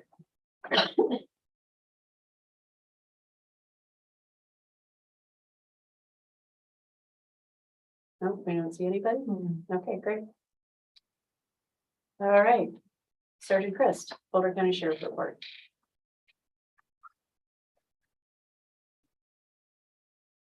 That's the middle button. We've been having some trouble with the mics tonight. Yeah. There you go. Great. Thank you very much, everybody. So I do have a few things on the list that I talked about real quick tonight. First and foremost, kind of on the heels of Zach talking, I always like to give a huge shout out to Planet Bluegrass. They do a great job. Both festivals this year went off very smooth. Didn't have any complaints through town. Traffic was awesome. So it really does run like a well-oiled machine up there, and very repetitive every time it comes through. So 2 really good events. So earlier today, in case anyone missed it, Boulder County did issue a flash flood watch for everything 6,000 feet below. So, and I don't even think today is going to be our real rainy day. I think that's coming. So we'll probably be in this little bit of watch for a while, but I know this one expired at midnight tonight. So I just want to make mention of that. Our speed trailer is out for some repairs. I think what I'm going to do also is look at a proposal for either upgrading the speed trailer or purchasing a new one. This speed trailer that we currently operate is, I think, older than I have been here at the sheriff's office. So it's kind of temperamental, and it takes a long time to charge, and then sometimes it doesn't take a charge. So that's why you see it sitting a lot of times at the substation. We repeatedly check on it. And then of course, when we need it, it didn't take a charge. So it's down at our shop right now. We took it down to Boulder to have a professional take a look at it. So we're gonna look at that. This Wednesday, we're scheduled to move into the new substation. So we are so excited about that. And I also wanted to thank everybody that was involved in that, Victoria and everybody that just kind of helped put this together. It took a lot of work on the county side of things, and then the whole historical part of it, just put all these little nuances in there for us to hoops to jump through and all that stuff. But everything is set up over there, and we'll be moving computers and whatnot on Wednesday. So that's going to be awesome. We're going to spend a couple weeks in there, 2 or 3 weeks, kind of just making it homey. And then I think what we're going to do is open it up to an open house and get everybody in town that wants to come by and see the new digs and meet the officers. That would be a thing that we'll set up and do. Our block camera system is on the verge of going live. So I was able to talk to the representatives. There were some personnel changes and that I was unaware of, but got a little bit dicey there for a second. However, we are gonna hold off until we get all the equipment moved into the new substation, because there's some networking and things like that that are just part of the training process for the officers. So we figured instead of setting it up over there and then moving it in 2 days, we're just gonna wait until after the move is before we get their representatives to come out and get everything up and running. Bill, could Yes. you tell them what that is? Okay. It's a different group. Oh, that's right. Okay, so, man, this seems like this project has taken a lot longer than it should have, but block camera system, it's a security camera system that is nationwide. It's a company that has been developing and selling camera systems to municipalities all across the nation. It's almost like a red light camera type system. So the town of Lyons has purchased 2 for an ingress and egress in and out of town. And what it's designed to do is to flag stolen vehicles, wanted people, things like that. So it takes a snapshot and goes into a database of cars that come in and out of town. Very much like an automatic license plate reader that most officers have in their vehicles. As we're driving around, the camera will pick up a plate. Oh, that was reported stolen. Get a little alarm goes off, alerts the officer that red Kia that just went by as a steal. So that's really the premise of the entire thing. Is that is it in a whole. A really good example of the use of this is in the officer involved shooting that we had in Boulder with a carjacking suspect out of Broomfield that carjacked a vehicle at gunpoint, fired off a round, took off into Boulder early one morning. Boulder already has their flock cameras set up. They have about 30 of them all through the city. So when that suspect vehicle came into their city limits, we knew everywhere it was going, where it was heading, and we were able to strategically get that car pinched in and stopped. That suspect did create a lot of carnage and damage and attempted to fire upon an officer, and that's when the shooting took place. So if it wasn't for that block camera system, that is just a really good example of the use of this type of system that we're getting here in Lyons. So I think we started this right at the beginning of the year or in the winter of last year. And the springtime was supposed to be set up for that. CDOT has given us, they've just kind of been dragging their feet after we went through all the site selections of where we want to put it, where we want to place it, things like that. CDOT just has all their red tape is just really dragged out. So we found a couple temporary spots that we don't have to involve CDOT. And once that stuff works out, we'll relocate the cameras. So we have one coming into town off of 36 near McConnell. And then we have one out of town going up 36 near right across the bridge. So that will help our officers, like if a steal comes in, if something's going on, the whole pretense again is to capture people before they come in here and create havoc. So that's what the system's about. So we are excited to finally get that rolling. It seems like it really has. All right. So a quick kind of a staffing update from the sheriff's office point of view. We're still currently down 15 officers, which is still huge. We're still recovering from the COVID, the George Floyd, the mass exodus, the people that were close enough to retirement that just said, I can't do this anymore. Police reform, all of that. Fortunately, all that stuff really hasn't impacted sheriff's office. We do a really good job with already, what some of those reform bills had asked us to do, we were already doing. So it really wasn't that. It was just more of the overabundance of technology and new laws and new changes and the way the world is shaping up right now. It's really hard to keep people longer and to get new people interested.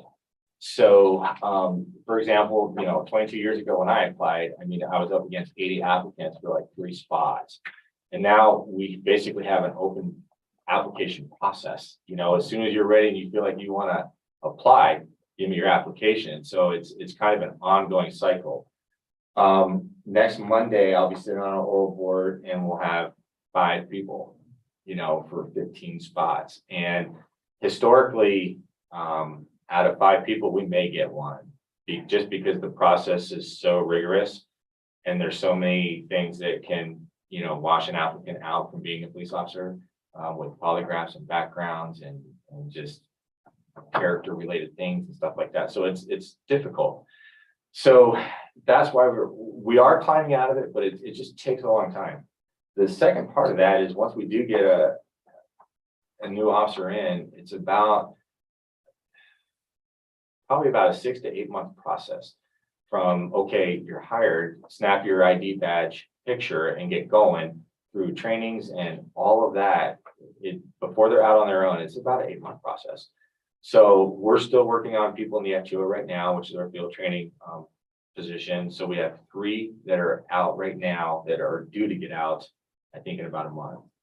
So it's just this kind of ongoing thing, and it is just kind of a slow process. So with that being said, I know that I have talked about this before, but I do want to just kind of reiterate it to the group in this setting.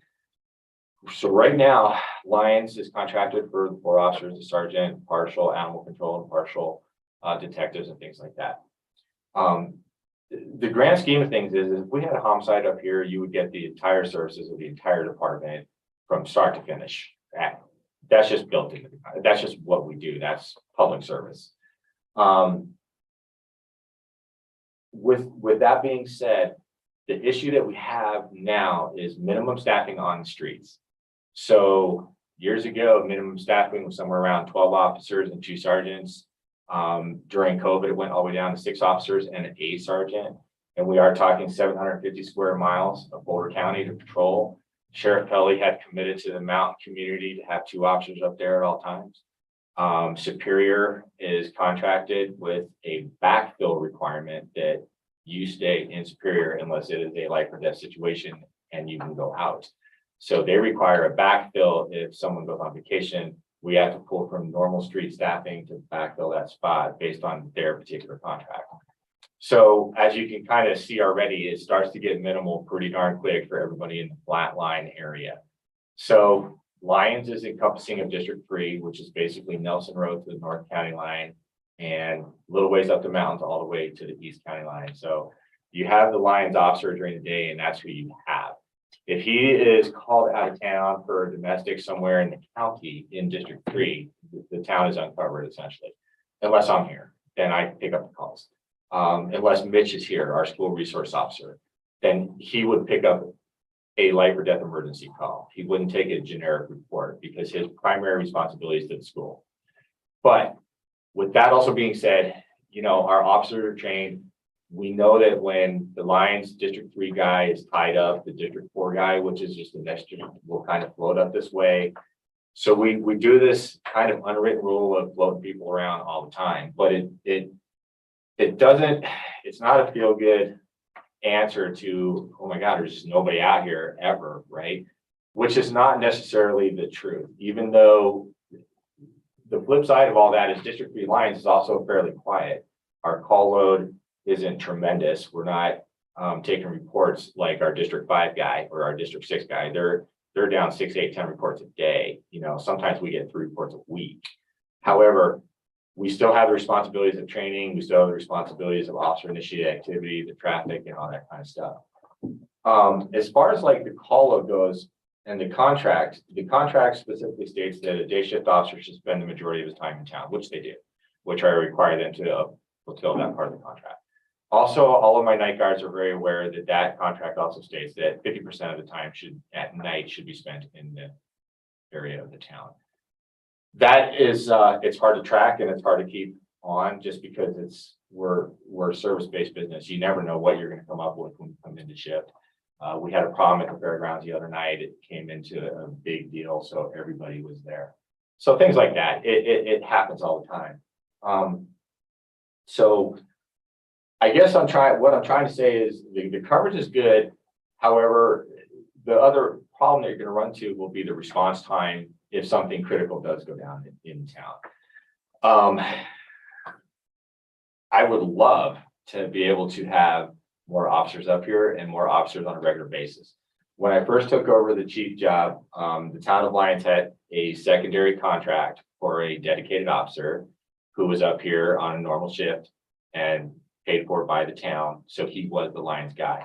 So he was very similar to the Superior folks where he didn't come out of the town because he was contracted specifically to stay there. The town and the board at that time, and the grant, this was 6 years ago, had decided that they wanted to spend their dollars elsewhere, so that contract was dissolved.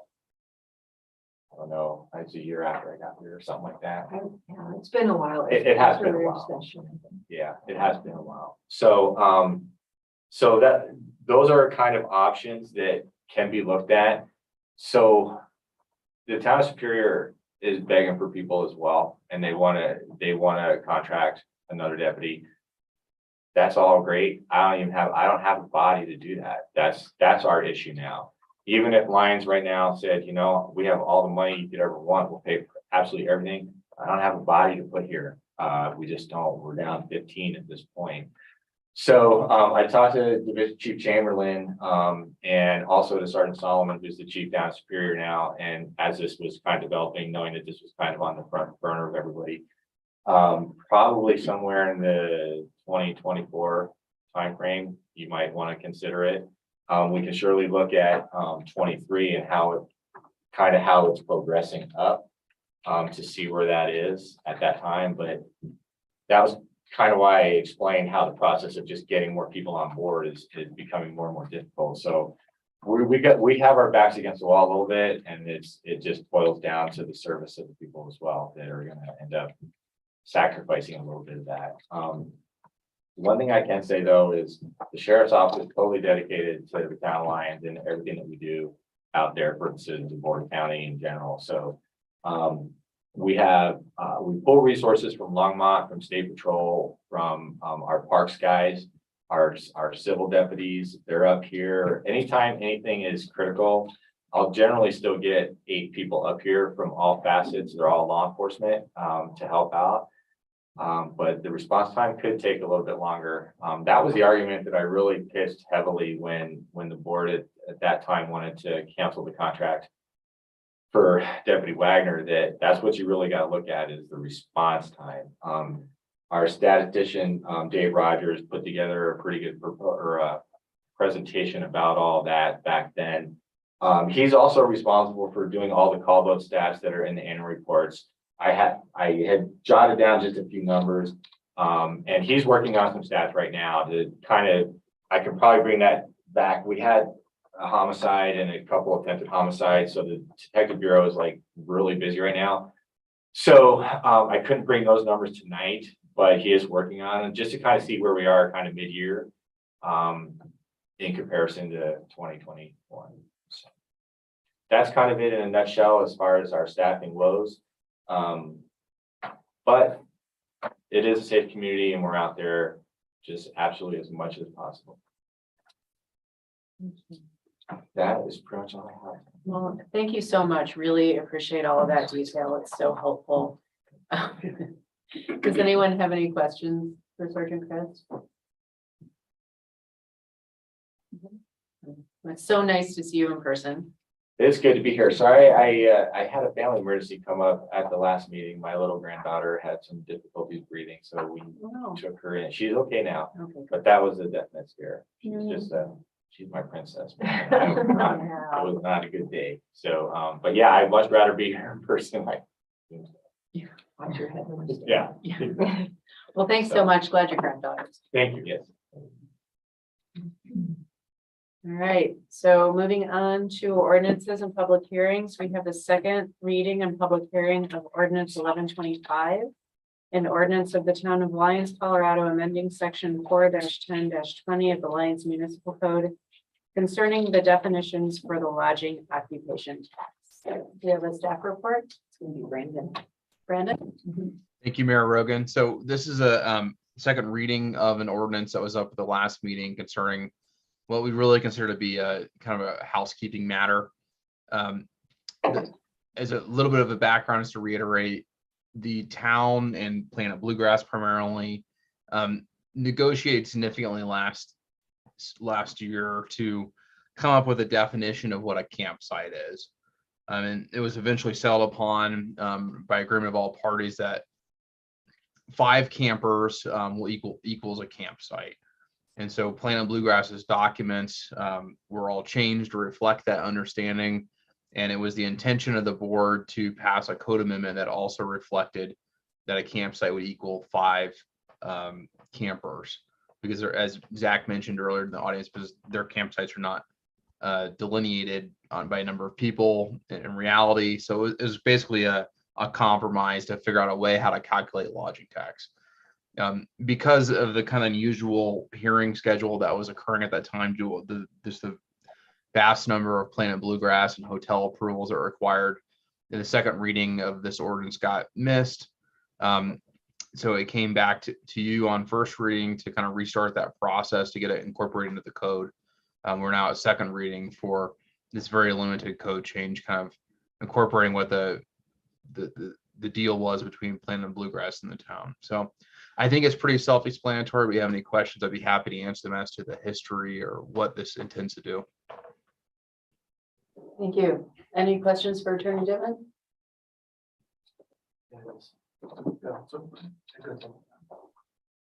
So I just have one question, only because I noticed this recently, that Planet Bluegrass charges a different amount for camping, so it's not per group of camping, it's per person. Does that change this in any way?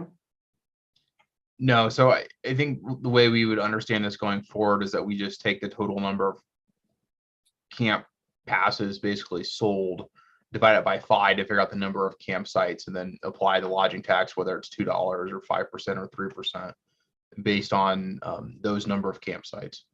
Okay. That's my question. Okay. Any other questions? No? Okay. Well, I will open the public hearing. Is there anybody who wishes to address the matter?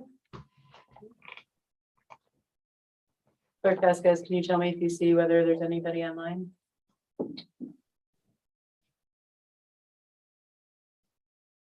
No one's raised their hand. All right, then I will close the public hearing. And I would entertain a motion. Trustee Williams? And I move to approve ordinance 1125, an ordinance of the town of Lyons, amending section 4-10-20 the Lyons Municipal Code concerning the definitions for the lodging occupation tax. Thank you. Is there a second?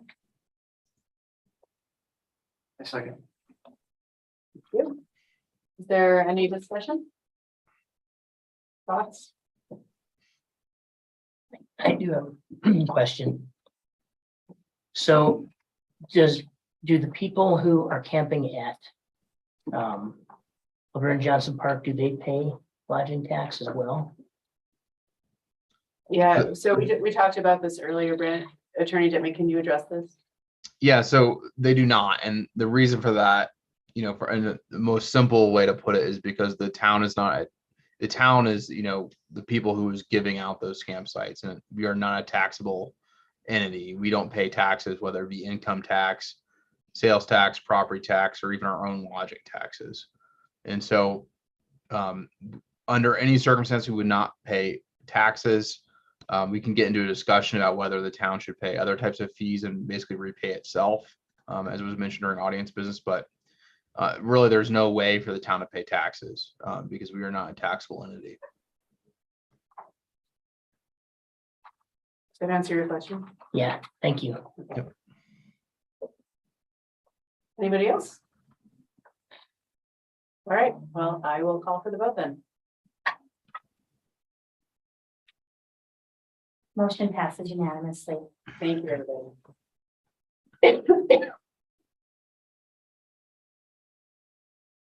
All right, next on the agenda is the first reading of ordinance 1126. An ordinance of the town of Lyons, Colorado, repealing and replacing section 10-10-30 of the Lyons Municipal Code, prohibiting the open carry of firearms in public places. Attorney Dittman, do you want to take this one? Yeah, sure. I'll go ahead and at least introduce this one.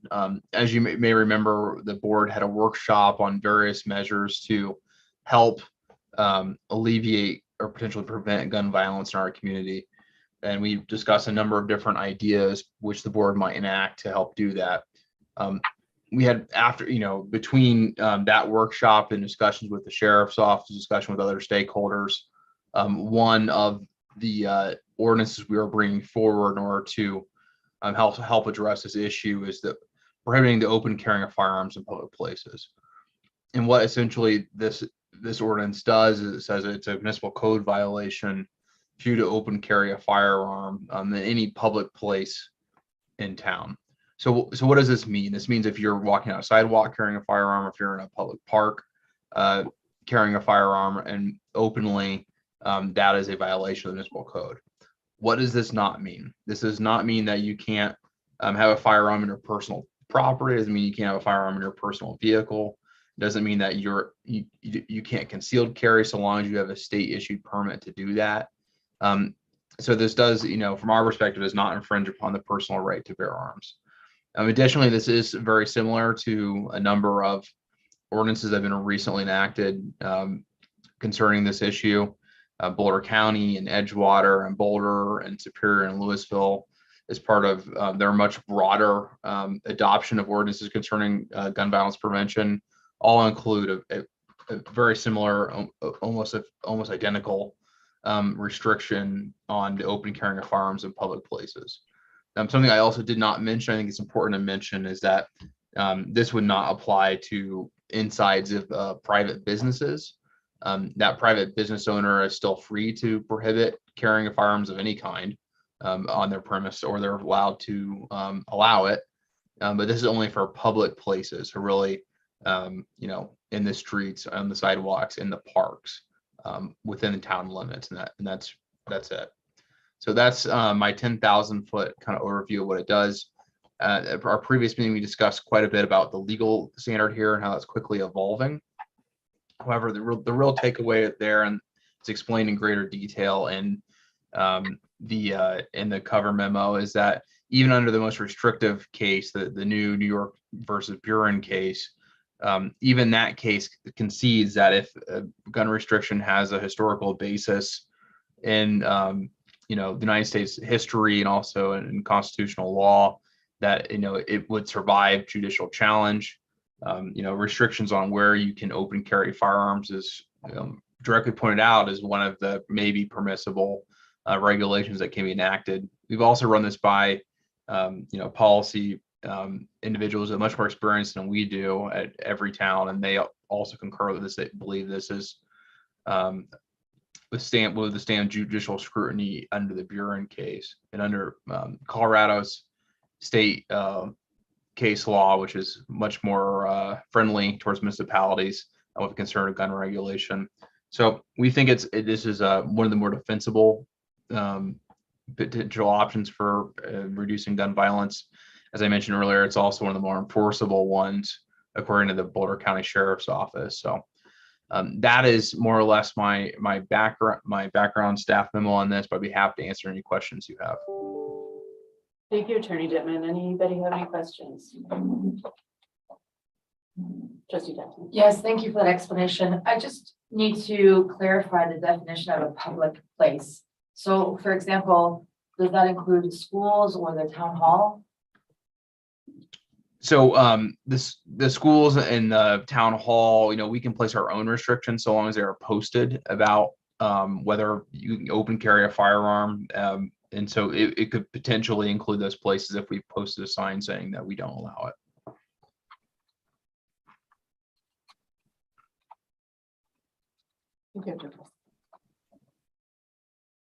So in this ordinance, we're not actually defining what a public place is. We are not specifically defining what a public place is. We are saying what it isn't primarily, which includes, not a dwelling, not a place of business or on a property owned by a person. So can we assume then everything that is not listed as not a public place would be a public place in that case? Yes. Okay, thank you. Other questions?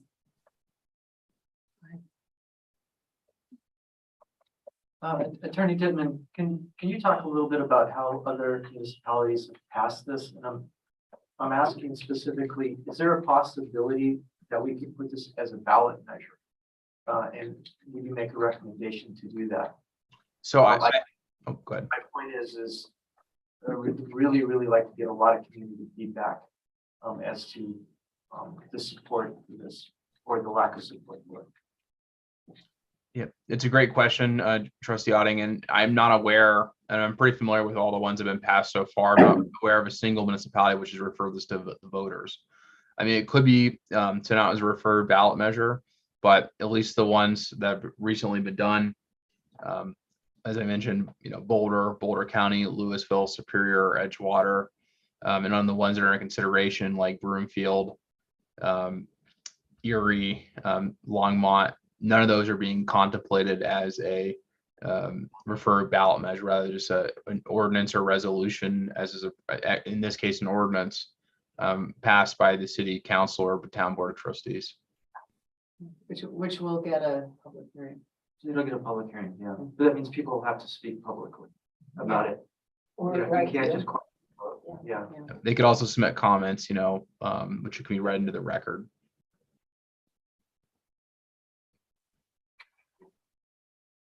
Mayor Pro Tem?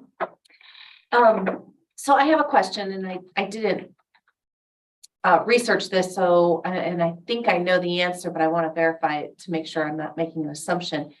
So a private business, such as a restaurant that serves alcohol, that's already not allowed. Is that correct? So if well, first I'll answer that question, I guess. So private businesses, regardless of whether they serve alcohol or not, can choose whether or not to allow it. It may be a part of their liquor license, but I'm not sure that's the case. I know there's several places that openly advertise that they allow guns to be worn openly in Western Colorado, and they serve alcohol. So I'm not exactly familiar whether that's a condition of a liquor license, but I know there's definitely places in Western Colorado that flaunt that they don't follow that if that is the case. But regardless, any business could say they don't allow this or do. Do we know if that's? It is not a requirement on the state application that says, will firearms be allowed? That is not a question that's asked. Just at that private business. But it is, my understanding is that it is illegal to operate a firearm if you've been drinking. That could be the case. Yeah. I mean, you can't shoot a firearm if you've been drinking. Yeah. I'm not no expert for sure, but. Yeah. So if we were to add an amendment to this at second reading to exclude a business open carry in a business that serves alcohol, what would the potential concern of that be? Or is that, we can do that, I guess. Can we do that? And what would be the concern? So generally, we can't reach into how private businesses conduct their business in terms of what they can and can't allow in carrying of firearms. Generally, businesses can conduct the business in the way they wish to, unless it's in violation of, constitutional rights for them to operate that way. For example, discriminating against someone who's a protected class. But we typically don't say, and I'm not familiar with any example where we can control whether or not people allow firearms in their facilities or not, if it's a private business. Now we can say for our own buildings, whether or not we allow people in with firearms openly, but I'm not aware of any situation where someone is restricted as to the conduct of private businesses. Okay, so if then switching gears, as you said, open, our own building, would that need to be an amendment to this to include that, to be very clear? Or like Trustee Daddy said, it's assumed? I mean, it's certainly assumed. I think we could add saying, or public buildings would, we could add that as well, potentially, where the restriction is posted. I mean, we can't speak for the fire district or, Boulder County sheriffs, but I mean, they of course have their own restrictions on that. But we could add that and say, where posted, or Town Alliance public buildings. Okay, thank you. Other questions for Attorney Denton? I have a question, following up the liquor licensing authority and the liquor licenses. So I don't have a lot of experience with the BOT serving as a liquor licensing authority. And I'm just wondering, within that application, is there something that says that they are serving clients with weapons? Is that so? Clerk Vasquez, could No, there's nothing like that. No mention of, So it's state mandated, is that what you're saying, not locally mandated? No, That's you. there's no There's mandate whatsoever. There's no mandate. So when we are serving as the liquor licensing authority, are we abiding by Colorado state law? Are we? I'm just trying to figure out what our municipal. They go tandem. The local liquor licensing authority will approve something. The state will not approve it without your nod of approval. If you say, we don't want this liquor license to be issued to 123 Main Street, the state without our approval will not approve it. Same for marijuana licensing. And as part of that application process, would it then be illegal to ask them if they're allowing open arms in their business? That's not anywhere on the state application, and we closely follow the state for marijuana and liquor, because why reinvent the wheel? So, Yeah, I'm not familiar where that's a part of any consideration of a liquor license that I've ever heard of. We could certainly research that issue, but I think that's, we require a separate ordinance at the very least. I think just when we're speaking about public safety and we're seeing the numbers that are growing constantly day by day, I really worry about how do we protect the public. I think of alcohol and arms in the same location, for example, that I find that a very scary concept. And I don't know if there's anything that we can do to protect people who are leaving a bar or a business that is serving alcohol and isn't clearly stating that they don't want arms in their place of business. This is just open carry. Mhm. We can still conceal and carry. Other questions? Can I ask one? Yes. We have a lot of wedding sites in town here. Can there be an exemption for shotgun weddings? Sorry, I had a shotgun at my wedding. Of course, that was to get me there, but just wondering. Well, I mean, again, this wouldn't apply to private businesses, so they can have as few or as many firearms they wish in their private business, which is hosting a wedding, including a shotgun at their shotgun wedding. Poor Andrea. I hope she's watching. Yeah. Any other questions? Okay, I would entertain a motion. Trustee Dati. Yes, I motion to approve ordinance 1126, an ordinance of the town of Lyons, Colorado, repealing and replacing section 10-10-30 of the Lyons Municipal Code prohibiting the open carrying of firearms in public places. Thank you. Is there a second? Trustee Williams. I second that motion. Thank you. Any discussion? Can we just a matter of procedure here? This is a first reading, right? Yes, Correct. this is first Can reading. we just explain the first and second reading and what the public hearing will be? Et cetera? Attorney Dittman.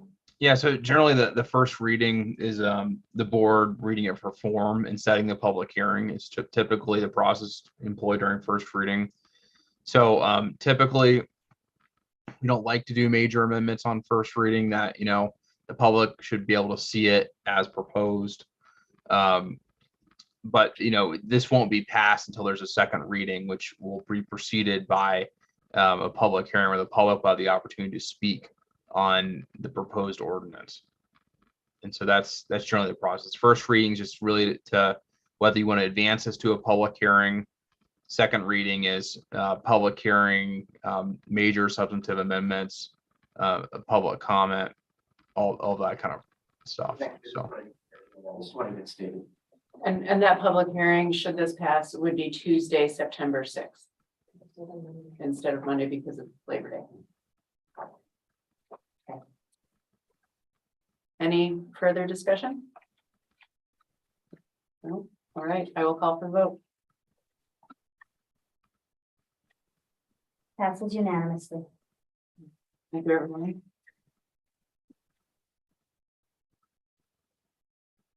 All right. Next up, we have the first reading of ordinance 1127, an ordinance of the town of Lyons, Colorado, amending section 16-3-210 of the Lyons Municipal Code to list firearm sales, firearms manufacturing, ammunition sales and ammunition manufacturing as prohibited uses in the commercial downtown CD zoning district. Attorney Dittman? Thank you, Mayor Rogan. So again, this was another idea that was discussed during our workshop on gun violence prevention. Specifically, what this does, it provides a text amendment to the zoning classification for the CD zone district to list firearms and ammunition sales and manufacturing as prohibited lists uses in that zoning district. There's two different types, just for your edification, two different types of kind of zoning processes we can employ in Lyons. One being a text amendment, which is the process we're doing here tonight. We're just literally changing the text of the zoning code itself. That requires a PCDC recommendation, which the PCDC gave last Monday to move this forward, and then a first and second reading with the Board of Trustees. Alternatively, if there's a rezoning, which is typically applied to a single property or group of properties in the case of general rezoning, that requires a different process, which includes public notification and a public hearing before both the PCDC and the Board of Trustees. And so this is just a text amendment. We're basically listing these particular uses as prohibited uses and just in this zoning district. Now, this doesn't mean they're allowed in other zoning districts. You'd still, require basically amendment to the code to allow those. They're not specifically prohibited. And so that's more or less what this one is recommending in terms of kind of legal analysis on this one. Again, this one is probably even strongerly ingrained in the U.S. history. Planning of where uses occurs is basically as old as country itself, even if formal zoning codes weren't really adopted to the early 1900s. And so we think this is one has a very strong chance of withstanding legal challenge. Also, it doesn't restrict anyone's ability to own or possess a firearm. Also has been vetted by Boulder County sheriffs as enforceable. This one's probably actually more enforceable because we'll know pretty soon when someone's manufacturing or selling ammunition or firearms in the CD district. So that is my broad overview of this ordinance. Be happy to take any questions on it. Any questions for Attorney Dittman?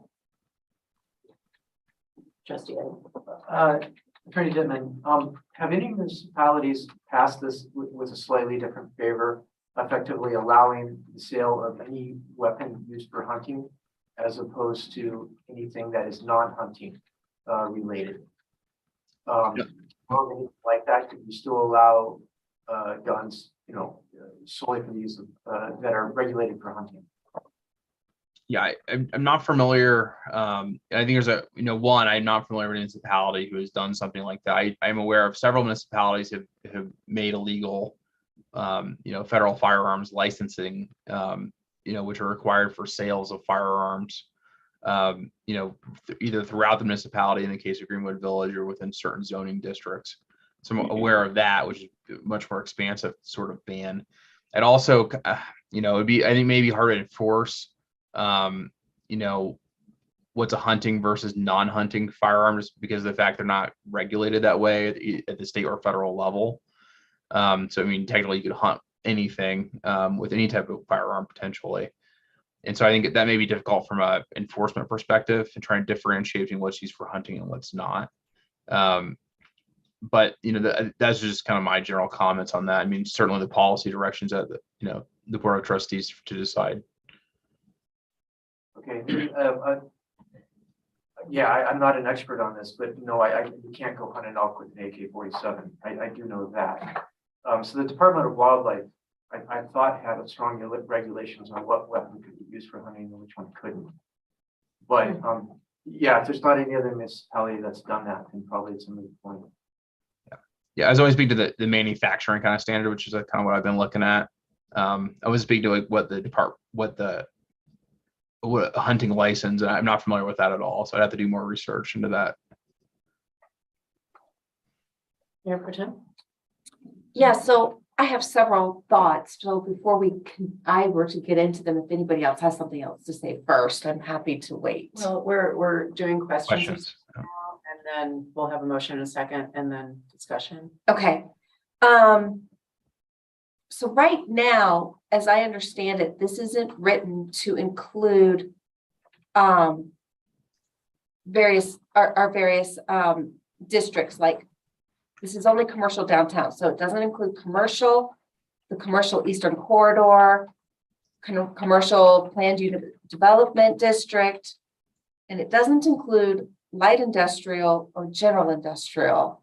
Is there a reason we didn't include those? The direction I was given was to write it for the CD zoning district only. So that's why I wrote it the way I did. Okay. Any thoughts about an advantage or disadvantage for including those?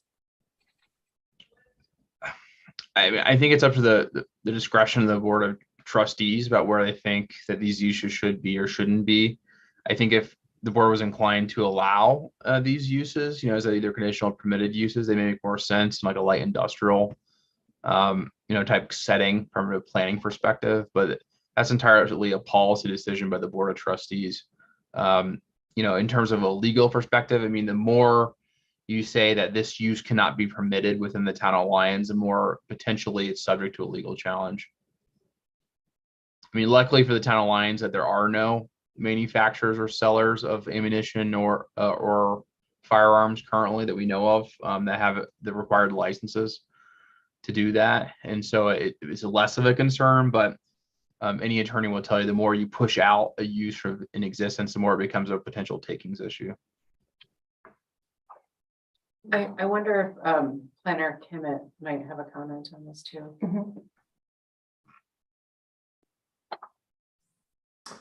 Yeah, thank you, Mayor Rogan. Thank you, Mayor Pro Tem Farrell.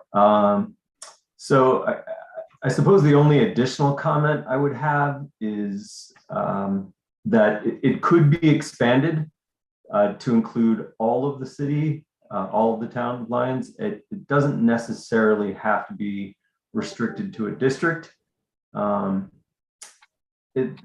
Probably the best route to proceed is using a distance from protected area scenario, and that is similar to what many jurisdictions, including Lyons, does for marijuana regulations.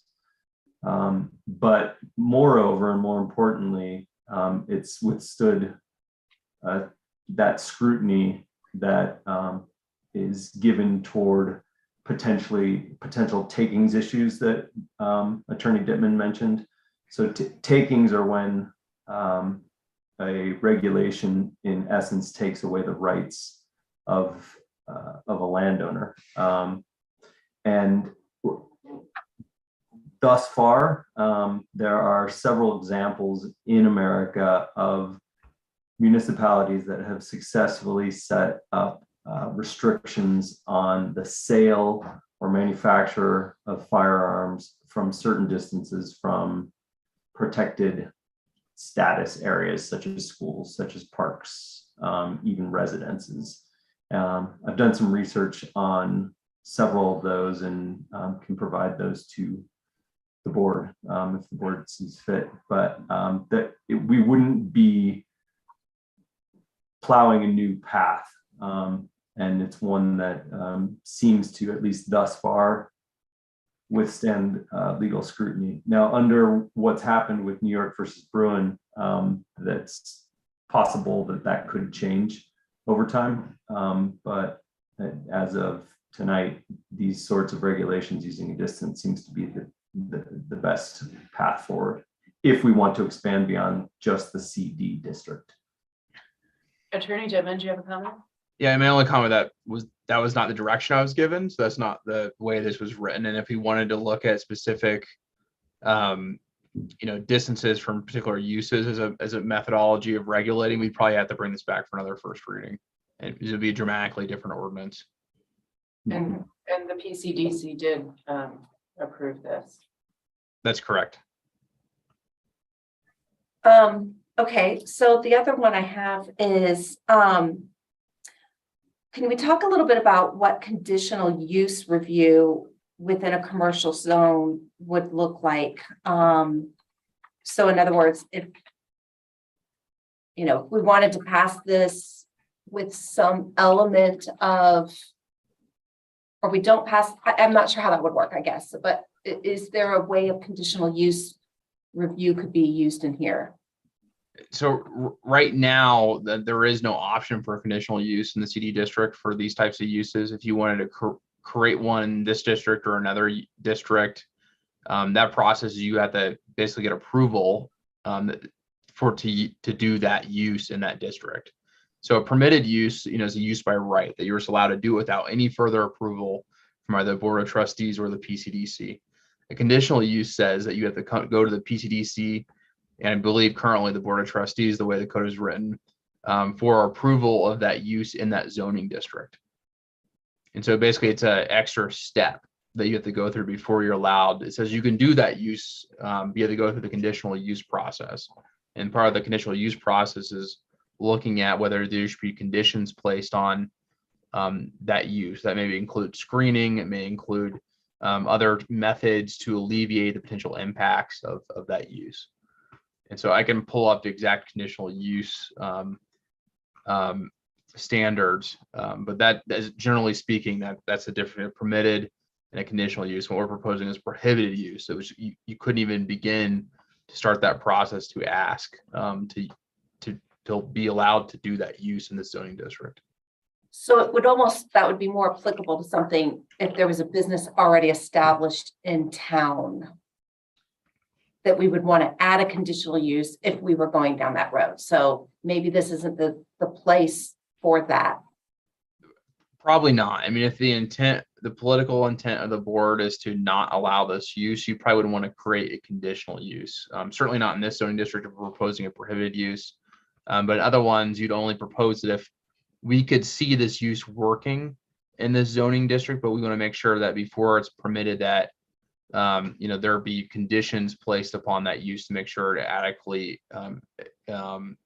is screened or otherwise mitigates any potential external impacts of that use to make sure it's harmonious with the zoning district.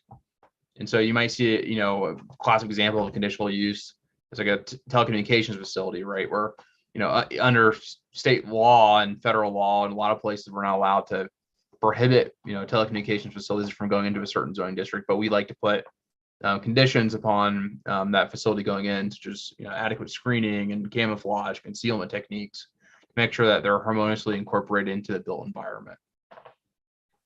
Okay, thank you. That's all. Thank you. Other questions? So I have a question before proposing a motion to approve this ordinance. If we did want to expand on the zoning district to include the other zoning districts, like such as the Eastern Corridor or industrial districts or general, light industrial, how would we go about that? Well, I think we would propose, the amendment would be proposed to include those other zoning districts. That would be the legal process you would. So when we get to the discussion stage of this item, you would say, I would like to propose an amendment to expand the prohibitions to X, zoning districts would be the proposed motion. And then we would, if it was approved by a majority, we would, draft the language, which would be voted on second reading. So would that have to go back through the PCDC? I think if you were adding in additional zoning districts, it wouldn't. That was contemplated by the PCDC, and they ultimately recommended against it. But I mean, my point earlier about having to do a first reading, the entire concept of regulation changed. That would be beyond kind of the scope of what PCDC recommended, and would probably have to go back through the process. But I think if you were adding or subtracting zoning districts to the the restrictions, that would not require going back to their process. It's a logical extension of where we are really going. Mayor Pro Tem and then Minor Bennett. I was just going to ask, no, I'm sorry. I was just going to ask, could you remind or tell the board why the PCDC did not include any other districts? Because they did discuss. Yeah, they discussed it at some length, and the thought was, let's keep it simple. It was kind of my interpretation at the end of their discussion was yeah, we could, try and figure out other districts where this may be applicable, but if we think that the real intent behind this ordinance or the board's direction was to send a message, and that, the place where this is most potentially problematic is the commercial downtown district, and we don't want to overcomplicate things by trying to figure out where and where not this may also be allowed. And they thought the town was already adequately protected by the fact that this is not a permitted or a conditional use in any zoning district, other zoning districts. So if someone came in and wanted to do this in Eastern Corridor, they'd probably still require a code amendment to make it a conditional permitted use in that zoning district. So there's still a lot of hurdles for people to jump through. They wanted to open a firearms sales or ammo sales and manufacturing facility. Planner Kim, did you have something to add? No, you're on mute. Thank you, Mayor Rogan.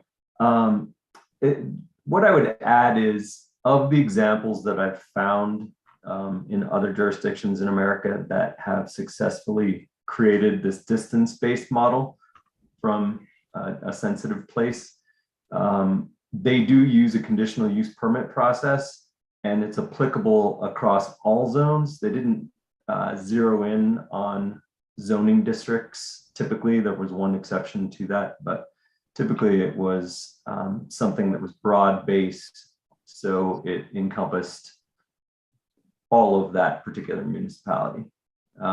And you have this distance model from a park or a school that's regardless of what zone district might be found in that area. Attorney Gibbon? In my response to that, again, I think if we want to do that, totally permissible under the policy direction of the board.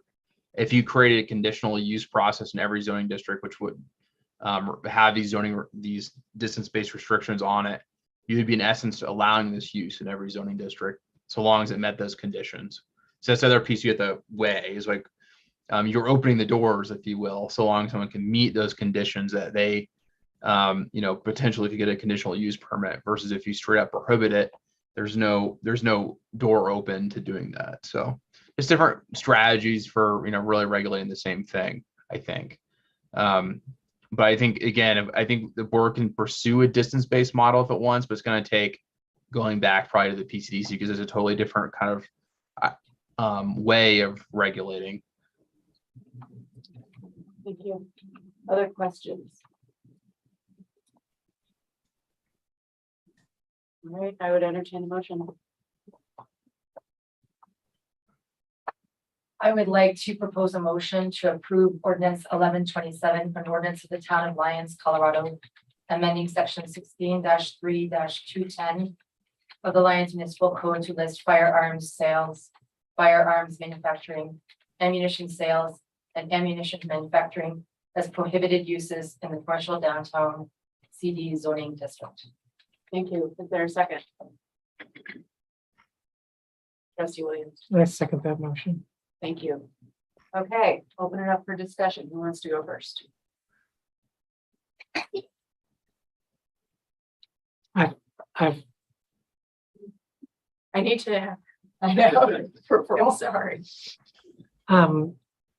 I think the fact that the PCDC has already approved this, and it is, we are looking to send a message. I believe it's best to move forward with this as moved. That'd be my opinion. Thank you. Other opinions? Trustee Eddie? I still would like to make sure that there's a copious amount of community input. We discussed this in the past. I'd like to get the student advisory committee in a position to make a recommendation on this as well. So they would have to make a recommendation before the second meeting, I assume. And so right now working out with Maya, Ms. Kaplan, to make sure that they can meet before then. But I would like to hear other people's thoughts and opinions on how we can get more community input on this before, or more recommendations or anything before we just go straight to a public hearing.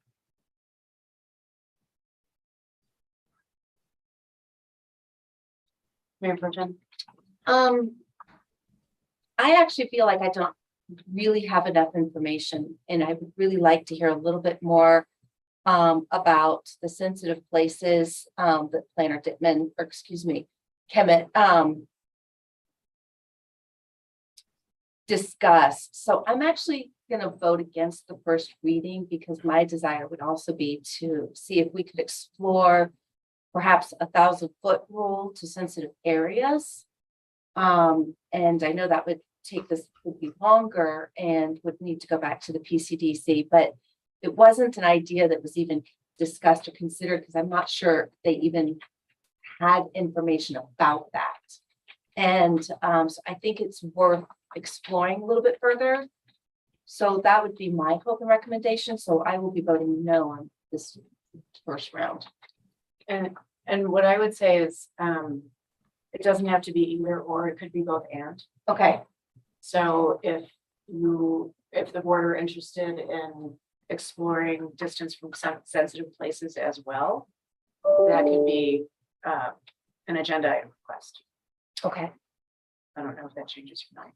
Well, I think if you want to vote on it, I could then make the recommendation for the agenda item. During your trustee report. Or shortly after, Yeah. either way. Yeah. Mhm. I'm open to the procedure. Any other comments?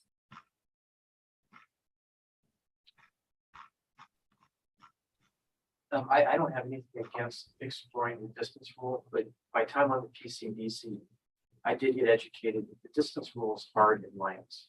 Because the elementary school is close to Main Street and to the downtown, the parks are, and that's what we all love about Lyons, but the distance rule seems to work like Longmont and Boulder. It doesn't work as well here because we're so compact.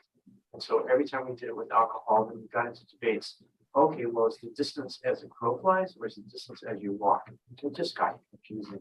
I still think we should do the debate. I think there should be more discussion on this prior to the second reading. But that's just words of caution. And maybe it would be a good workshop to have.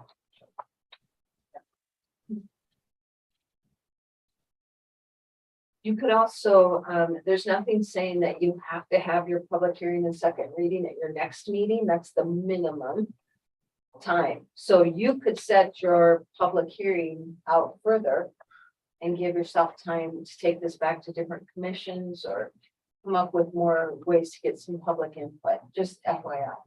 But if you think it's going to change significantly and it would require a first reading again, those are the two issues to consider. If this is primarily in the format you want, we could just set it later.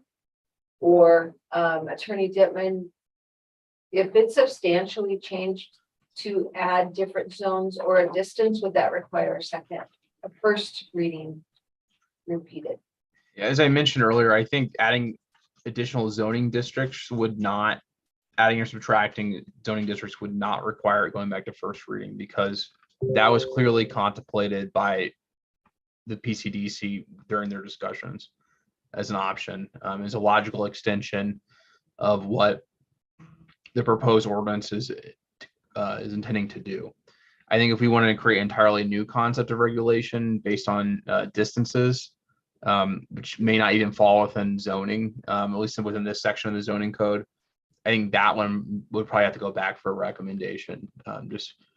If it indeed was a text amendment to the zoning code, it may not even be that. Maybe something within the general penalty provision of the general offenses section of the municipal code as well. And so that one, I think, is more substantially changes the intent of this ordinance. And so that one I would probably recommend go back for at least a first reading and maybe a PCDC recommendation as well. Thank you. Leonard Kimmett, do you have a comment? I do. Thank you, Mayor Rogan. If I may share a really quick map I sketched up just as a demonstrative of the distance rule and how it could potentially impact. We're not discussing that. That's not on the table. No amendments have been made. So I would say thank you for that. And let's have that discussion. Okay. Any other comments on this ordinance before us? All right, I will call for the vote.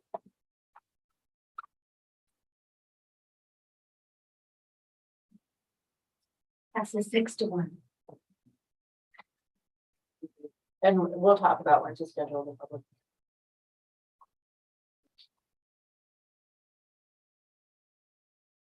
First reading of ordinance 1128, an ordinance of the town of Lyons, Colorado, approving an agreement to buy and sell real estate for 2157 Apple Valley Road. Yes, Administrator Simonson. So I'm looking at Attorney Gittman, if he wants to cover this one or he wants to grab do this. Yep, so we had originally scheduled this for an ordinance on first reading tonight. I think as we discussed at previous meetings, anytime the town sells real property requires under Colorado state law that it be done via ordinance. Unfortunately, we did not receive the agreement to buy and sell real estate in time to post with the agenda. And so everything we do as a government requires 24 hours notice. We didn't get that within 24 hours. And so therefore, I think we're asking this be continued. Actually, forgot. We don't know when there's availability for a special meeting. So we'd recommend that it be voted down. So it can be rescheduled for a special meeting to keep this on track. If we did the alternative and we just continued it, we'd have to identify a date certain, so we don't know when that is. The only real option is to vote it down at this time. But I just want to be perfectly clear that we don't intend, I think our intention is to bring this back, for the sale to the Sparkses, same property, same price, just didn't have all the things we need procedurally to proceed. So does that make sense? Attorney Gittman on this? Okay, so I guess do I need a motion in a second or, Yep, we need a motion to disapprove or to vote to not approve this item on first reading, and then a second, and then a discussion and a vote. Trustee Williams? To not approve. Correct. Not approve. I thought it would have been to move second and vote it down. Right. Correct. Or I guess we could move to approve it and vote it down. Or we could die for a lack of a second. We just need to make sure at the end of the day this dies. Oh, it can die for a lack of a second? Yeah. Yep, Okay. it could die for a lack of a second too. I move to approve ordinance 1128 on first reading, an ordinance of the town of Lyons, Colorado, approving an agreement to buy and sell property located at 2157 Apple Valley Road. Is there a second? There is no second, it dies on. Okay. Thank Great. you. It'll come back very soon at a future meeting. So Sending that out. Okay. Just send it out. And Clerk Vasquez, would you please read the consent agenda into the record? Yes, item under consent agenda is resolution 2022-71, a resolution of the town of Lyons, Colorado, amending the personnel handbook and ratifying the Juneteenth holiday. Item 2 is resolution 2022-76, a resolution of the town of Lyons, Colorado, urging federal, state, and local action on gun violence prevention. Item 3 is, I'm sorry, those were misnumbered. So item 3 would be resolution 2022-80, resolution of the town of Lyons, Colorado, accepting fiscal year ending December 31st, 2021 financial audit. Item 4 would be resolution 2022-81, resolution of the town of Lyons, Colorado, opting out of the family program. Oh, that was taken. Oh, who's family? Okay. Strike that, resolution 22-81. The next item would be the August accounts payable. And then the last item are the August 1st, 2022 Board of Trustees meeting minutes. Thank you. Is there a motion to approve the consent agenda? I motion to approve the consent agenda. Thank you. Is there a second? A second. Is there any item anyone wishes to remove from the consent agenda? Number 1, please, the employee handbook. Anyone else? Then I'll call for the vote on the consent agenda minus item 1. Passes unanimously. You, Mayor Pro Tem? Hi, yes, I gave everybody a sheet. So there were a few things in relation to how employees are meant to report if there is anything in regards to harassment, anti-discrimination, equal opportunity employment. And then it wasn't very consistent. And then I felt like perhaps that at the at-will employment and discipline, there should be a way of rewarding and making a recommendation. So I wanted to make some amendments. And I've given everybody a sheet of them, but I have a procedural question. And do I need to, can I group under general provisions A, B, and D, because it's basically adding the same language, except that there are areas of I want to delete, or so do I need to do each one individually? That's a question for Attorney Dittman. So, I mean, generally, these are always tough to do. These types of larger edits. Generally, the recommendation is to do them one at a time, unless there's something we believe that is not, if they're minor edits, we do them all at once. But if there are substantive changes, generally we do them one at a time. It's Okay. generally the recommendation. I think that's wisest. Okay, so the first one, I move to amend equal opportunity employment. In the packet, it's page 104. In the handbook, it's page 7 and 8. I recommend deleting the town prohibits retaliation against an employee for filing a complaint under the policy for assistance in the complaint investigation, for assisting in a complaint investigation. If the employee believes there has been a violation of our EEO, our retaliation standards, there's a policy regarding the complaint procedure. It doesn't give the description of what the complaint procedure is in relation to that. And so I would delete that paragraph and just add see policy regarding complaint procedure in section E, where section E really does define it very well. So I think that would just create some consistency, which is basically how I plan to do the next two. So that's my first amendment. Okay, so that's a motion. Is there a second? I apologize. Was there a motion already on the floor to approve the item? No, there is not. So we need a motion to approve the item first before amendments. Correct. Yep. And then I also want to hear from Administrator Simonson and hear. Staff report. Yeah, okay. We did get these comments and recommended changes after the packet went out, but unfortunately, our HR consultant has not been available to review them. So she has not seen them yet to give us her feedback on that. So I don't know if that's something important to the board or not.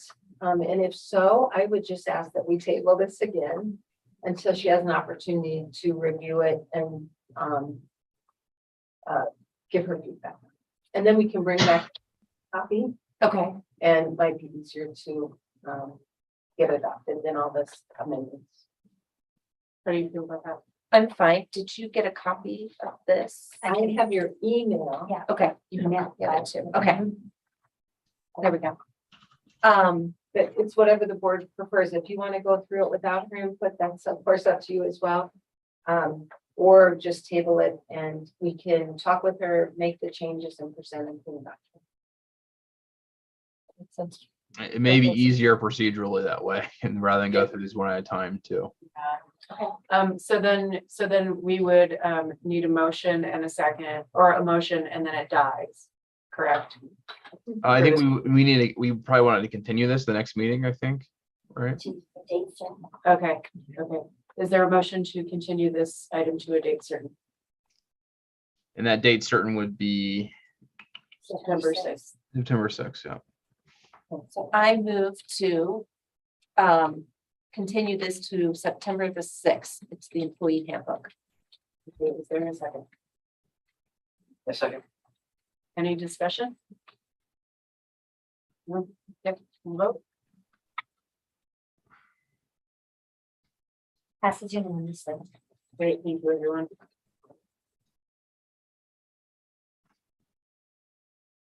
All right, boards and commissions.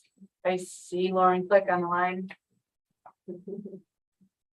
We got a mural update. Good evening, everyone. I'm going to show you a very, talk you through our mural update very quickly. I'm just going to share my screen. Hold on, please. And thank you. First and foremost, thank you so much for your time this evening. My name is Lauren Click. I'm chair of the Lions Arts and Humanities Commission, and my pronouns are she, her. We're just giving you a very quick update this evening because this was a project that was approved by your predecessors. And so we wanted to let you know about it before it's installed next week or very, very soon.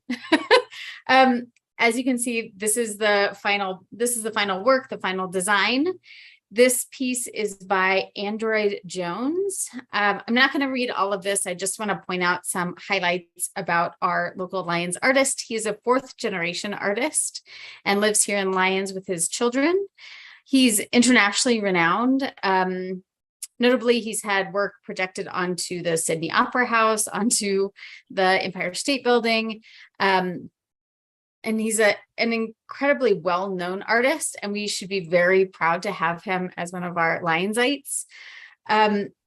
The mural is almost fully funded, I'm very happy to say. This was a collaboration of fundraising through the town, the board, thank you, through private donors and from the artist himself. He held fundraising exhibitions, created a limited edition artwork, and out of the $21,000 budget, we have only $1,500 left to raise, which is super exciting. I know, I can even see Jocelyn from here. Yeah, it's very exciting. We are thrilled for this work to go up and for the partnership that it took to make this artwork come to life. The exhibition will start, or the installation will start on September 19th. I do want to just give a huge thank you to the board and to the staff, Victoria and Kim and Brianna and Dave and all of the staff that we work with all of the time for making this really an easy process to go through. Oh, one other piece is we worked with the library to have them have youth vote on which artwork they would like included in the piece, and the fox was selected. You can see the fox design here as part of the bigger piece, which was another great partnership and super cool for local kids to vote on which they would like installed. Actually, I was going to show our other creative outlets piece, but are there any questions about the artwork? A huge thank you to your predecessors. And do you have any questions about the piece, the installation, the fundraising? You can still donate. Get out your wallet. I'm curious about one thing. Why isn't there a bear? Do you know? So there were a couple other designs, a bear and a snake that did not make it to this piece. And we have been talking with Android about a secondary artwork, maybe to wrap around or for another location around town. But it was certainly I think for him, a fight of love. He actually talked about the peacock feathers, having to remove some things to be sure that they could be seen properly. It's a very artist interpretation, but he has an extension of this that includes a bear and a snake. Good to know. Yeah, Trustee Dante. Yeah, I have a question too, because I see 2 insects on the picture. I'm not sure if they're little bees or not, but I've seen so many swallowtail butterflies this summer, and they're so beautiful. And I'm just wondering if that was ever discussed, or if that's part of the second phase, or what do you think of it? Sure. It was, I believe, included in the animals that could have been selected by the students or by youth too. But we would love to have a second phase of this piece, but we're going to see how the first one gets in, of course. But we're very, very proud and very happy. I think this will be a wonderful tourist attraction. He was very successful in helping us fundraise because he has an international following. So I think we're going to see people that visit Lions just to see this work. And hopefully, if and when we do expand this in the future, we can include all of the rest of our beautiful animals and bugs, wildlife. Thank you. Any other questions? Do you want to give us a creative outlet update? Sure. This was in your packet, but I just wanted to briefly show you the new work that's going to be going in Bond Park very soon, end of August, early September. This is by artist Julie Kietzes, and this was funded by the Lions Community Foundation. So we're very, very pleased to have this incredible design going in very soon. I love it. That is beautiful. Thank you all so much for your time. Oh, thank you. Thank you for popping in and giving us those updates. We appreciate it. Okay. Great. All right, on to general business.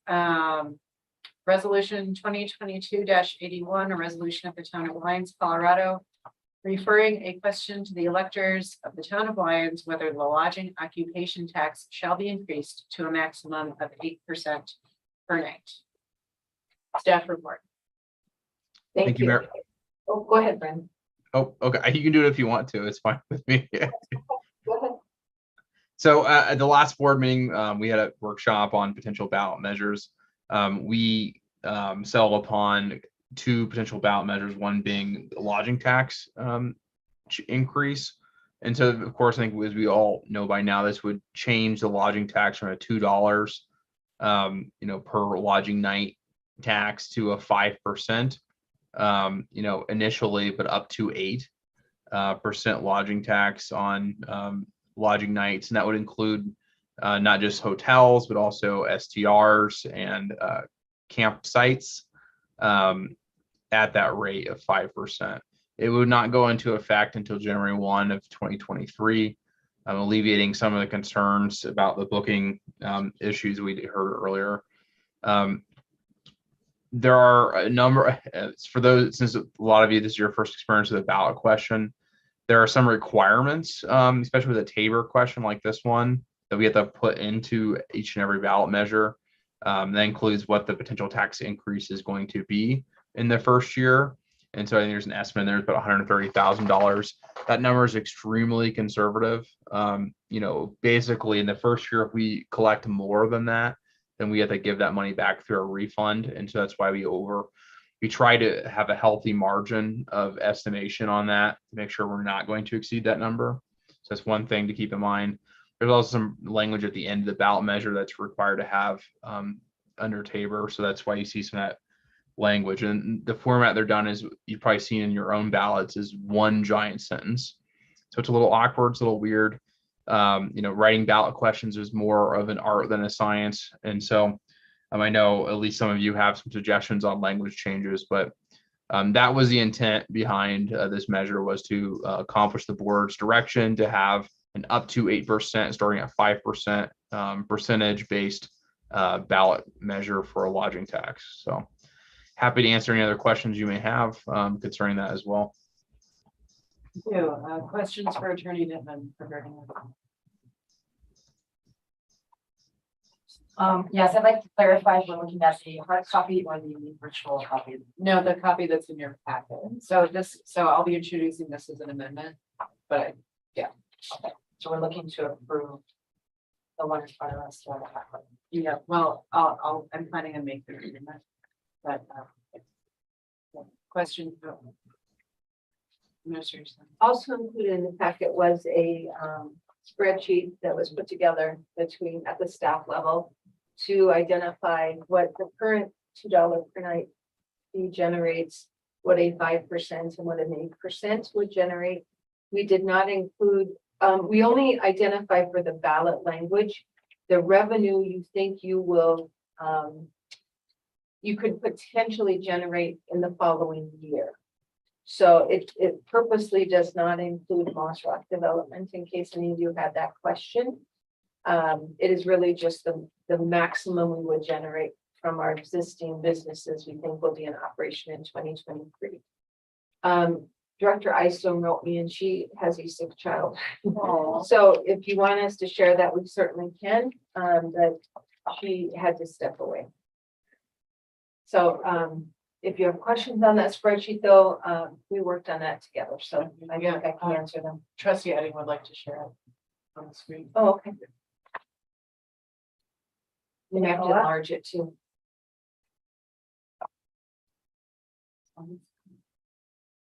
And in the meantime, you see Navy Man. Oh, my gosh, I'm so sorry. So your desktop looks like mine. Adorable photo. Mr. Louis. We'll have to, yeah, enlarge it a bit. Keep going. So we did have staff do a review, now to date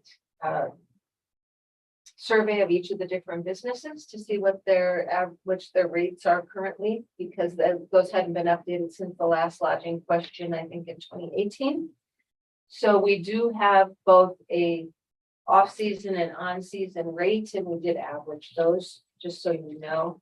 We also used an average of a 60% occupancy during the summer months to be conservative, and to 25% occupancy during the winter months to project those amounts. So the revenue projections, as you can see, there's a $2 revenue projection, which is our current amount. Administrator Simonson, sorry to interrupt, but right now what's showing on the screen is not the analysis, just your Windows Explorer page. Oh, what is showing?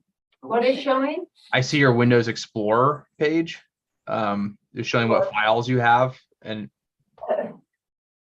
so it looks like you need to double click on lodging tax revenue analysis, at least on the screen that I see.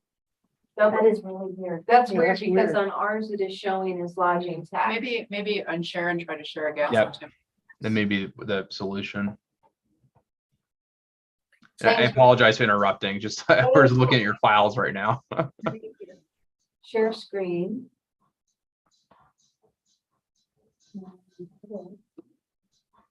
There we go. Yep, now I see it. Okay, so here's a column that is showing what a $2, that's our current rate, would be generating based on those numbers. As you can see, that's $26,000. This year so far, we're only at 16. Just to make people aware of that. We did include the $5 per night because the board has not currently passed anything formally about going from a nightly fee to a percentage, so we didn't want to presume that.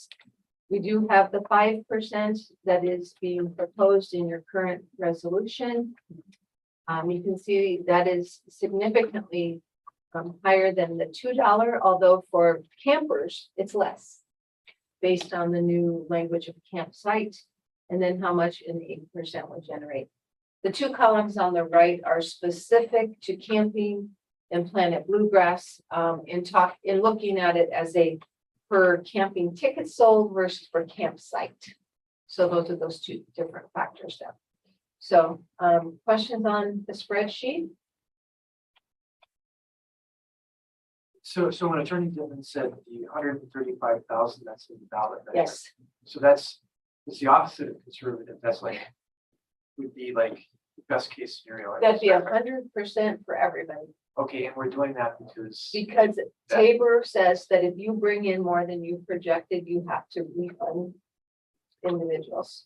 So one of the things we did talk about, and what I think is going to be proposed as part of the amendment, is that this is actually saying how much it's going to be increased. Yeah. And it shouldn't be that, because we should already be including what we are bringing in for revenue now. It should be the difference. Okay. So it should be that 26,000 should be taken off of the 135. So it'll be slight. Yeah. If you read this, it just feels like a massive tax. It feels huge. Yeah. And it just is still better. Okay. Yeah. So this is the document we're using. If you have questions through your discussion. And also, I think I did the calculation for the increase based off the 8%, assuming that the board had the power to go to 8%, potentially next year if it wanted to via resolution. Yeah, I'm sorry, it was the 151 minus the 20. Yeah. What's 151 minus? I think that's how. It was we ended up. 171 minus the 26. I think it was like one. That's how we got to that number, I think. But it was basically the way you do these is you actually the absolute maximum you could collect. And that way you'll never have to return any money if for whatever reason you would exceed it. But realistically, we would not expect to collect that much. Is there any way we can state that like a maximum, like increasing tax rates to a maximum of or something? I mean, in essence, that number is the maximum. If we were to exceed it, we would have to give that money back. Yeah. I just think a little bit of clarity would be better. So what is the number that is the correct number? If it's not the 135? Well, Cassie would have it right on. I gotta look up. So the 135 I said is if we charge 8% like right away, which we know we're not going to do. If we had the 5% projection is only $94,000, and so that would, if you did the difference between 27 and 94, it's significantly less than that. It's like $60,000 increase. But we're safe saying 135 because we know we're not going to go above 135. We know there's no way possible for us to go over 135. Okie dokie. And that's just a quirk of Tabor is that we have to say what is the maximum we could potentially collect. Okay. All right. Other questions for Attorney Darren? Or Victoria? No. All right. I would entertain a motion.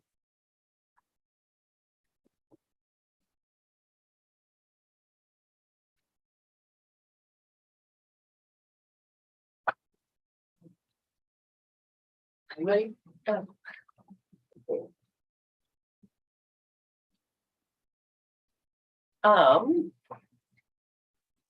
I move to approve resolution of the Town of Lyons, Colorado, referring to question to the electors of the Town of Lyons on whether the lodging occupation tax shall be increased to a maximum of 8% per night. Thank you. Is there a second? Make an open discussion.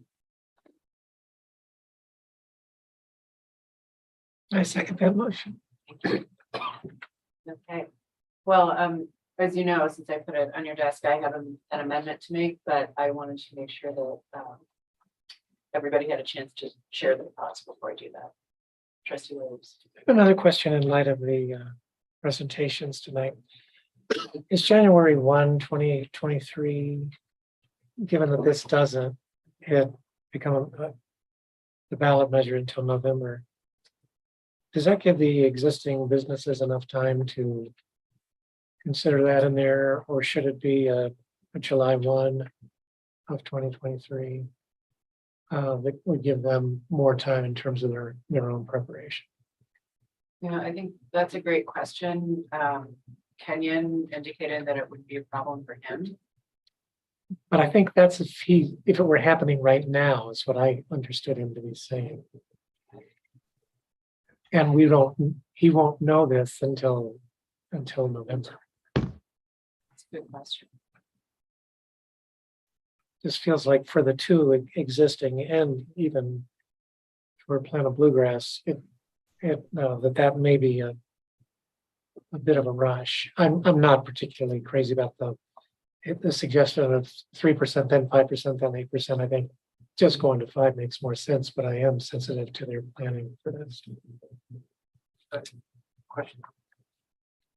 With this state's bookings made after January 1st, right? Yeah, and so it's not when you actually stay at the place, it's when you actually book, right? Never mind. So whoever put that book in. Yep, thank you. And the bookings was put in there intentionally to deal with the issue of that Mr. Wall raised, where he's already booked things, 14 months out, and so it'd be hard to go back for ask for more money. So that was very intentional. Other thoughts? Trustee Wing. Is there a way to state this just in one other way? And is there a way, I mean, this is like already for an English major, just the world's worst incredible on running footnote. But to note that this is not paid by residents of the town just by virtue of being residents of the town, that it is in fact a lodging tax paid by people coming and staying at the lodgings who may or may not be town members. Yeah, let's just add all of that to make it, I don't know, 800 words in a single sentence. That's kind of what I tried to do with the amendment that I am about to propose. Okay. Because I thought at first that, oh, it sounds like we're gonna be paying more taxes. Oh, then once again, never mind. Well, then, yeah. And just also, I would agree that, what was coming may help clarify a little bit, but it's very key in our table that we have to say taxes shall increase, even if we all know and understand that residents will not be paying that tax. It's just some of the magic words are required to include in these measures. Something we can talk about maybe after we decide whether this shall pass or not, because there's a few things we can do to help educate voters on what this is, including the publishing of a factual pro-con statement or passage of a resolution urging support or, denial of a particular ballot measure. So there are limited things we can do to educate voters. There's a whole bunch of other restrictions under the Fair Campaign Practices Act. We can't, for example, spend town money on printing flyers, edging people, asking people to vote for this. But there are some things we can do to help educate a little bit. But I totally understand this language is weird and awkward, but a lot of that's just based upon the legal restrictions that we're required to follow with concern ballot measures. Well, then I'm going to propose an amendment. And so everybody has a copy of this, but I'm going to read it out loud for the folks who are fascinated at home to listen.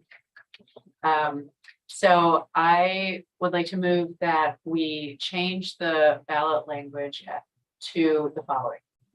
Shall the town of Lyons change the town's lodging occupation tax from $2 per day per occupied lodging room or accommodation, including camping or campsites and short-term rentals, up to 8% of the cost of the rental fee, price, or other consideration paid, with the initial rate set at 5%, adjustable by resolution of the Board of Trustees, commencing on bookings made after January 1st, 2023, increasing tax revenues to $135,000 the first fiscal year and whatever amounts are raised annually thereafter, to be used to address visitor impacts and fund community projects and capital improvements as determined by the Town of Lyons Board of Trustees, with any additional funds used to fund any lawful municipal purpose as determined by the Board of Trustees.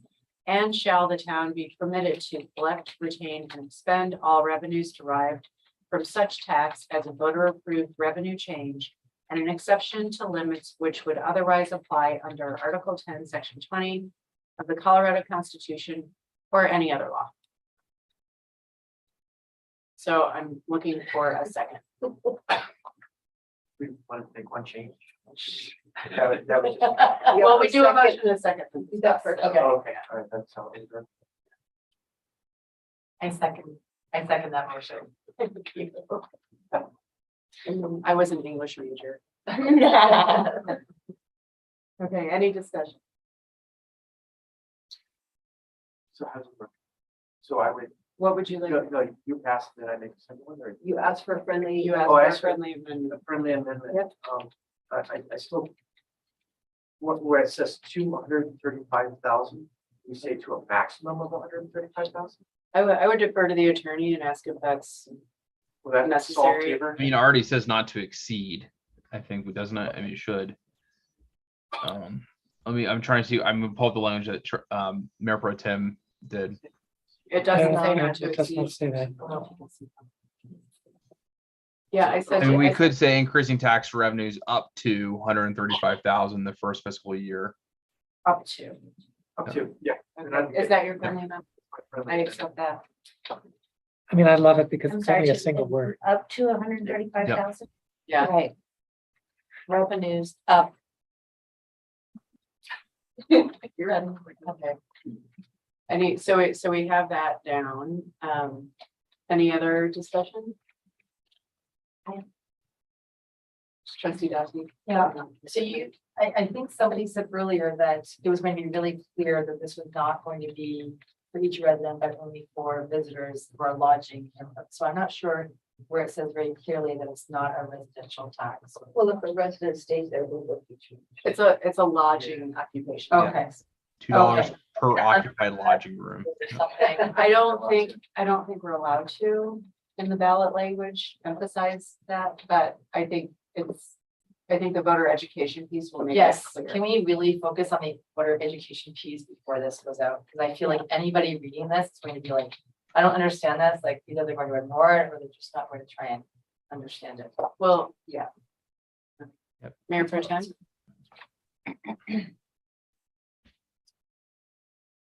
I suddenly forgot what I was gonna say. Oh, I know. By passing this, this is in no way undermines concerns that were raised earlier during audience business, for example.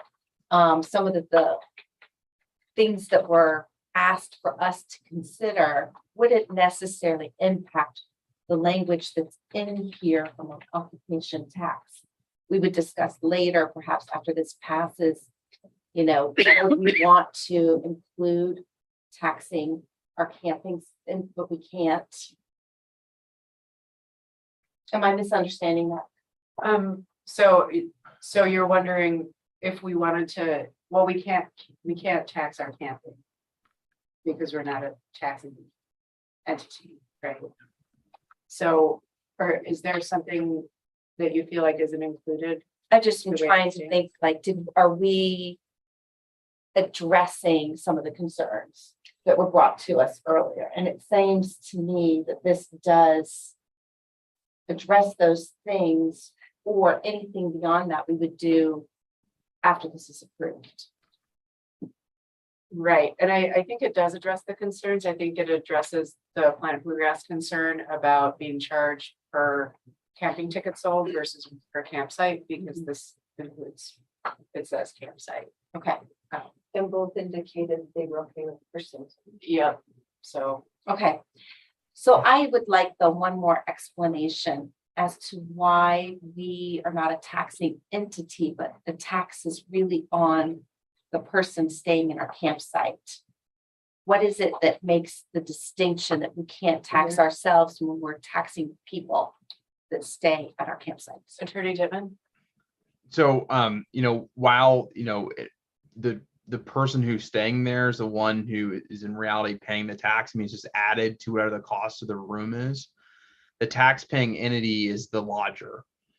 So in the town's case, the town is the lodger, and the town as a local government is not a taxable entity. We don't pay taxes, no matter what type of taxes they are. Now there's a separate discussion, and that's like the most simplistic way of addressing this. There's also a separate discussion that you can have that, the town sets its own camping rates. If the town went to put a surcharge on camping that's equivalent to, the lodging tax, whatever that may be.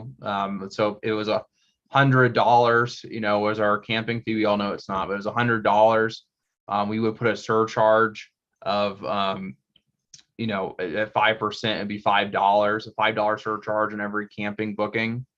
And then, which would be equivalent to the lodging tax. We could do that through your annual rate setting process for the various town, fees and charges.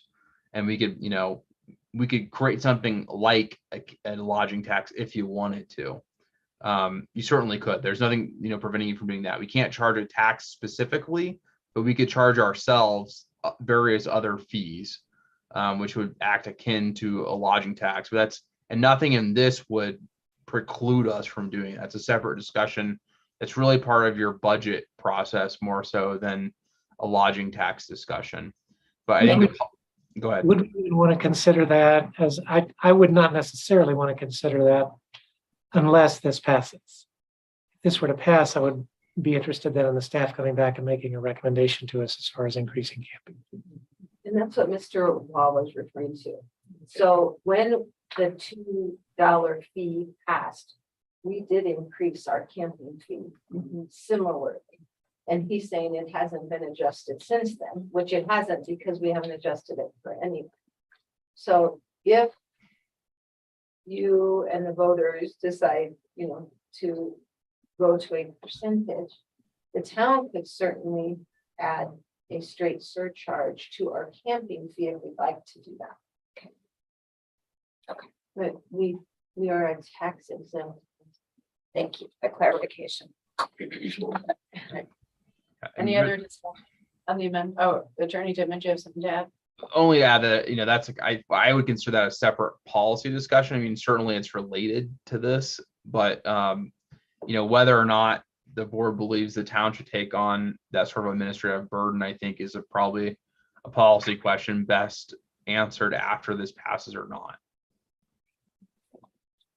Any other discussion on this amendment? Okay, so I will call for the vote on the amendment, including the friendly amendment. Passes unanimously.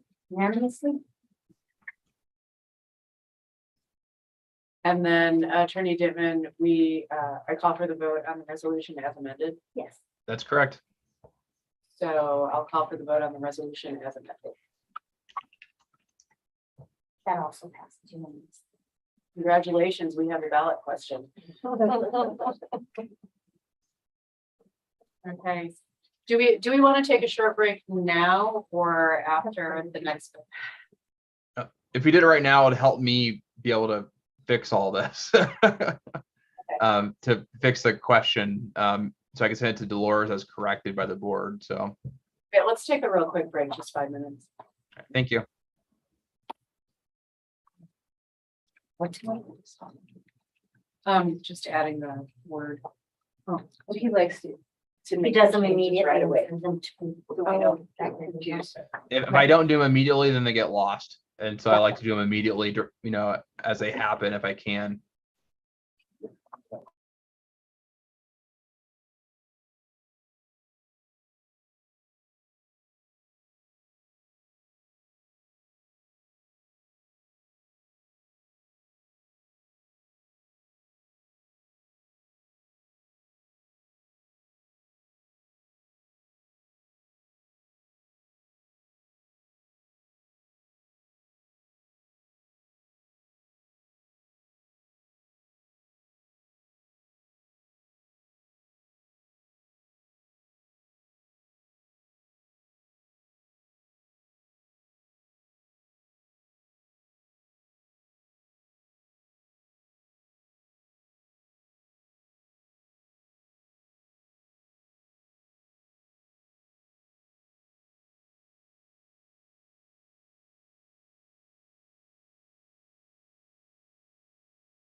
I can make a small statement. I'm ready. Great, thank you, everyone. Okay, next item of general business is Resolution 2022-82, a resolution of the Town of Lyons, Colorado, referring a question to the electors of the Town of Lyons on whether arts and cultural facilities shall be a permitted use and nonprofit facilities shall be a conditional use in the Parks and Open Space zoning district. Attorney Dittman. Thank you, Mayor Rogan. So this is another ballot question that we discussed our last Board of Trustees meeting during general business. This one you may remember specifically relates to a proposal in Sandstone Park to use the visitor center, or at least a portion of the visitor center property, for an arts and cultural space and for nonprofit office space. Currently in the Parks and Open Space zoning district, these uses are not allowed either conditionally or as a permitted use by right. And so there's a voter approved ordinance in Lyons that says that any zoning change in the Parks and Open Space zoning district requires voter approval. And so what this would do would be a text amendment to the Parks and Open Space zoning district to allow for arts and cultural facilities as a permitted use and nonprofit space as a conditional use. Now, as we alluded to during the general business item on this, there are some different thoughts about whether or not this ballot measure is necessary. The space that we'd be using this for would be under 0.5 acres, which is an exception to that voter initiative. There's also a question whether text amendments such as this one, as opposed to rezonings, require voter approval. But the thought is that in the spirit of that restriction where, the voters of Lyons felt that we should be using parks for things other than what was specifically delineated in the Parks and Open Space zoning district as it existed at that time, it would make sense to refer this back to the voters, just to make sure that we have our bases covered and for being allowed to do this. And so that's more or less the intent behind this. It's just allowing for that future use of, in particular, Sandstone Park for cultural facilities, but also all future parks, about whether we'd be interested in, using those for cultural and arts facilities as well. And in fact, they already do to some extent, but it was never included in the permitted uses. And I think I should also, mention again, the difference between permitted and a conditional use is really important on this one. Permitted use would be able to be done without any sort of Board of Trustees or PCDC approval. Conditional use would require, approval by both the PCDC and the Board of Trustees. So not any nonprofit could come in and, do this. Only ones that were specifically approved by the PCDC and BOT to use that property for that use. And it would be specific to that property and that particular use. And so that's, kind of a general overview of what this intends to do. It's a much simpler, thankfully, ballot measure in the language because it doesn't have all the required Tabor pieces that the other one did.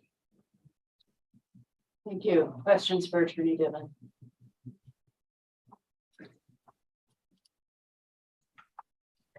Can we make the PCDC the final authority on conditional use? We can, yeah. I think the last Board of Trustees may change that. I can't remember whether or not, but you could, in some places that is the case where the Planning and Zoning Commission is the final authority on a conditional use. In general, I support that in instances because it just reduces the bureaucracy and the amount of meetings that we all have to have, and PCDC is very common. And, I would say that, yeah, this PCDC is extremely competent. Hopefully future commissions will be as well. But I think when it comes to whether a specific nonprofit can use, I think the Board of Trustees should have the final say.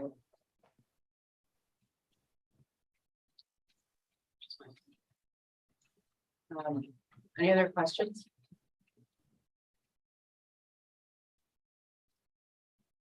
I'm gonna make an amendment though after we. Yeah, we need, okay, so it looks like there's no more questions, so I would entertain a motion.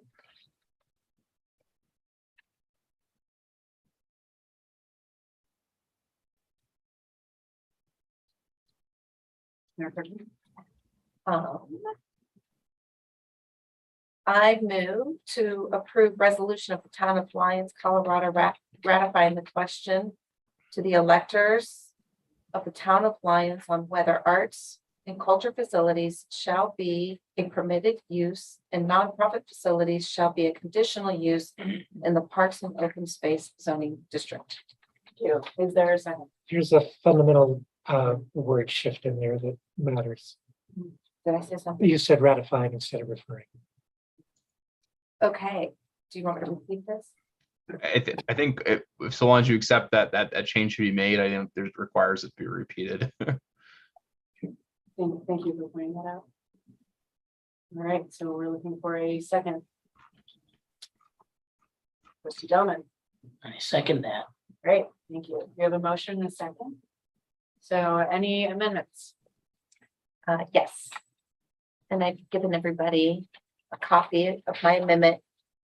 It's very minor word use, but I think it makes it sound just a little bit more clear. Because the word permitted was used twice, but I think it had two different meanings. And so I kind of switched it up a little bit. So I would like to change the text to read, shall the permitted and conditional use for the Parks and Open Space POS zoning district be expanded to allow arts and culture facilities as a permitted use in a nonprofit facilities as a conditional use within POS zone. So that's the motion. Is there Attorney Dippin? Trustee Farrell, would you permit that the language be changed to allow for instead of just allow? Yes. Okay, thank you.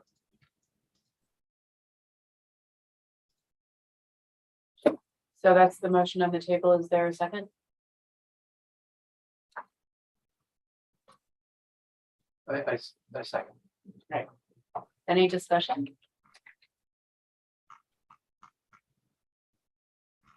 No, okay, so we will vote on the amendment.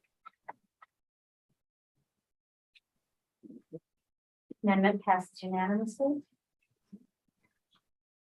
Any further amendments? Any further discussion? All right. We'll call for the vote then. Passes unanimously.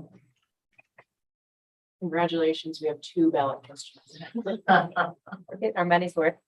Yeah. We are. Okay. Discussion direction to staff on developing a golf cart registration program. Hello, Mayor and trustees. So as was discussed during the workshop, we had brought forward the possibility of setting up a golf cart registration program. After hearing about some concerns with the way golf carts were being driven around town, about possible underage drivers, and particular maybe about liability if there's property damage or injury. And so as was discussed during that workshop, there could be an online form, and we could tweak that a little bit, but would have a form that residents could use to register their golf carts. That would require a resolution to bring forward just to start up a golf cart registration program. And then we also had some discussion on some of the items we might change in the Lyons Municipal Code with regard to golf carts. And so I did take notes from the workshop and can bring back both the resolution for a golf cart registration program and an ordinance for the first reading for the modifications to the Lyons Municipal Code. And we were just looking to see what the direction to staff was, if that was what was desired, or if there was some other direction to go. Thank you, Director Kaplan. Any questions for Director Kaplan?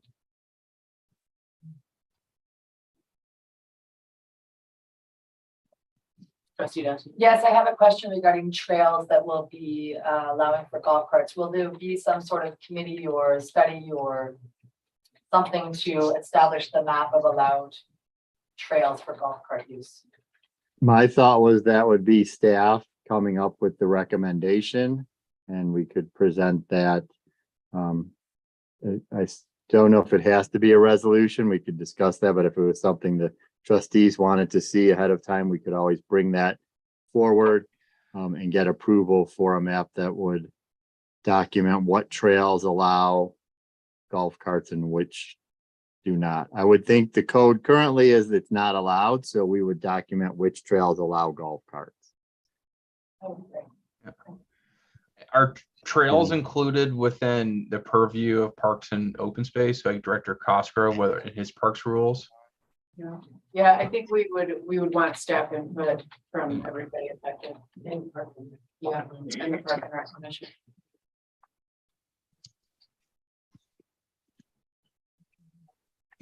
Any other questions, discussion? All right. One last thing, since I mentioned it before, I just want to make sure it goes into this record as well, that we add something about making sure people have insurance for liability purposes. Yes. We'll include that. All right, so I'll just look for a thumbs up. Do we, or down? Do we want to direct staff to come back? Okay. Okay. So yes, please. I think I see all your thumbs, but Yeah, yeah, it was unanimous consent to bring forward all cart registration programs as discussed.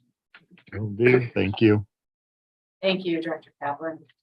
Okay, so moving on to trustee reports. I have no idea which side we started with the last time we were in person because it was so long ago. So we'll start with trustee Williams and work our way around.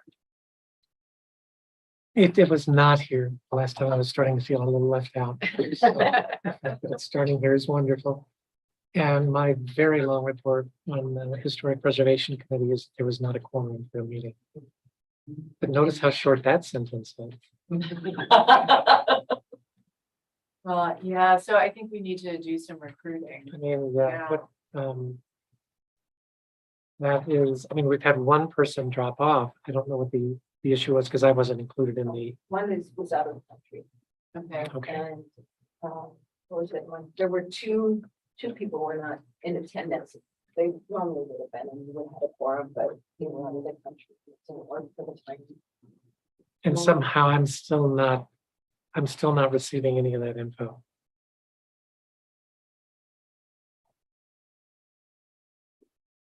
Right, trustee Delman. So Parks and Rec Committee, they're still looking into the Corona Hill. And they talked to the county and are trying to get a walkthrough to see about anything that would be a little bit different that might be able to work. So it's not a good idea for them to do that. And I'm happy to, I already reached out to Mark Browning about it. Okay, and I let them know that as well. Yeah. Yeah, so commissions should not be meeting with the county without direction from the board. So I don't know who we need to talk to make sure that that doesn't continue to happen. Okay. You know, we'll be renegotiating our intergovernmental agreements with Boulder County soon. And so we just need to make sure that, you know, we have a clean slate to do that. So it's, you know, if there's someone that who's the chair of that board? Elena. I'm happy to talk to Elena. Okay. I'll do that because, you know, we don't want to jeopardize any of our negotiations. Thank you. Mayor Pro Tem? Okay, so first, I'm going to start with, I'd like us to see if perhaps we can have a discussion about the rule of sensitive places in terms of the sales and manufacturing of guns. So I don't know if that's something that we can do as a workshop, but I'm open to the suggestion, but I think that it'd be worth exploring that a little bit further. So, or an agenda item or general discussion or something. So I'd like to recommend that. And I would be open to considering for the discussion, you know, what is 1,000-foot rule to some of the places? And then maybe we could look at what other municipalities, how they define 1,000 feet. Or 100 feet. But the issue between the distance of our schools and school shootings are more prevalent, I think, than downtown shootings. Unless there are protests. You know, so that's my biggest concern. So I just would love to consider that. And then from a comprehensive plan, I believe that this week, the PCDC, or really soon, is going to be sending to all of the boards what is basically the first draft, and it's strictly draft, but it's all chapters of the comprehensive plan to date, with all of the community input that we have gotten so far, including from the last land use survey that we completed at the end of July. And what they're wanting is as much feedback from our commissions, or if you've got some neighbors that are super excited about this, and the Board of Trustees. So any recommendations, they want it by the September 15th date, then they can wrap those edits into the draft that will be then presented at the public meeting, which I believe is October the 10th. It's a Monday. And where then it'll be presented to the public to be reviewed. So if for some reason I will actually make sure that I send it to all of us. But when you are with your commissions, please encourage them to spend time and give you feedback, or give feedback and send it back to planner Alex. Painter, thank you. By September the 15th. It's really that important. This is a big one. Thank you. Yeah, I've got a couple of things. And Aaron, I'll have to rely on you to go through the notes again on the Utilities Commission. But just for a sec, let me start with the Student Advisory Committee. I've been talking to Ms. Kaplan as we have this meeting. Victoria, she's going to schedule the next one like a week from this Thursday. So I'm not going to be here this Thursday. But I asked to put the agenda item for the Student Advisory Committee to the two ordinances on gun control. As per our discussion before, I think they'll have great input. Is that a possible date? If not, work out a different date, but I won't be back until. I'm just looking at what that date was. Okay. All right, so that's the Student Advisory Committee. Any other recommendations on what the students would like to look at? I'd like to accept them, suggesting that email. Okay, then on the utilities, we had a couple discussions. Aaron, you'll have to go through all of the solar discussions that might be pertinent to the board that utilities was having as well. But one thing did come up that we didn't mention. My understanding is that Spirit Hounds actually was able to purchase a water share, and so that they weren't going to be taking the deal. The discussion went on. I basically asked the Utilities Commission what their point of view was on how we manage the shares of water that we have in our portfolio that we haven't been given to anybody. If they would make a recommendation of how we manage them, or their thoughts. I don't know if that's appropriate, but they had some opinions on it. So they were going to put it up as an agenda item to discuss, if that's okay with everybody here. I think their input on the water portfolio would be good. Well, and one of the things we do is have rotating boards and commissions come in, so maybe we have them come in to talk to us about that. Because it might be a little bit more than Yeah. not going to regurgitate well. Yeah, So let's do that. anyway, And then, so Aaron, anything else with utilities? That, I'd have to go back through the agenda. I was going through my updates, but I can check the the minutes and see, and during my utility update, I'll all right, bring so up you'll cover, everything else. okay, all right, that's, okay. Trustee Dottie, how was your trip?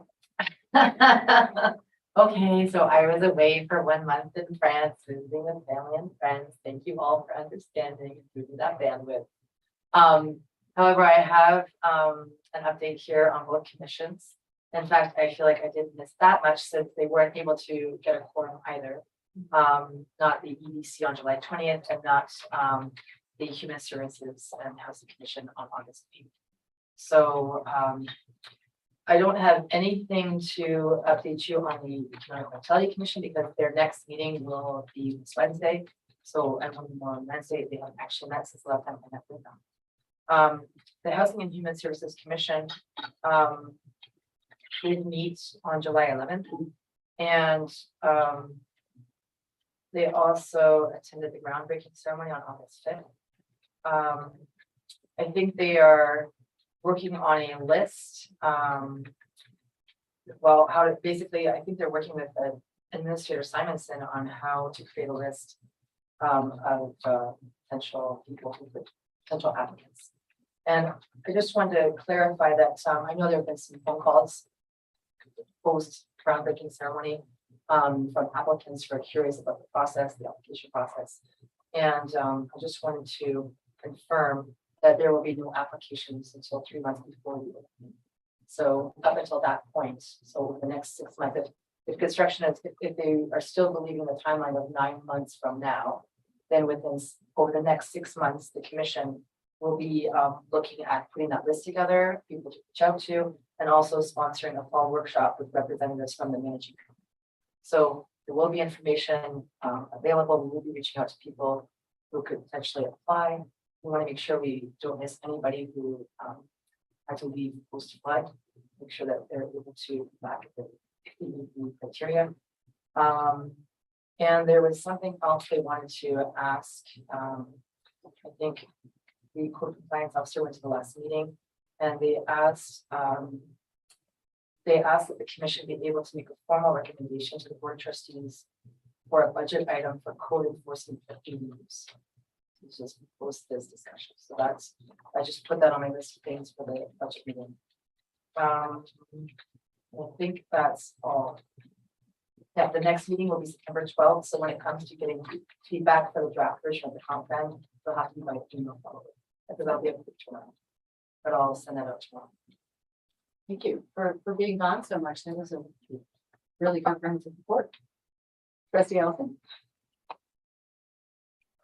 So the EAB is supposed to have a meeting tomorrow night, but actually got postponed until this week.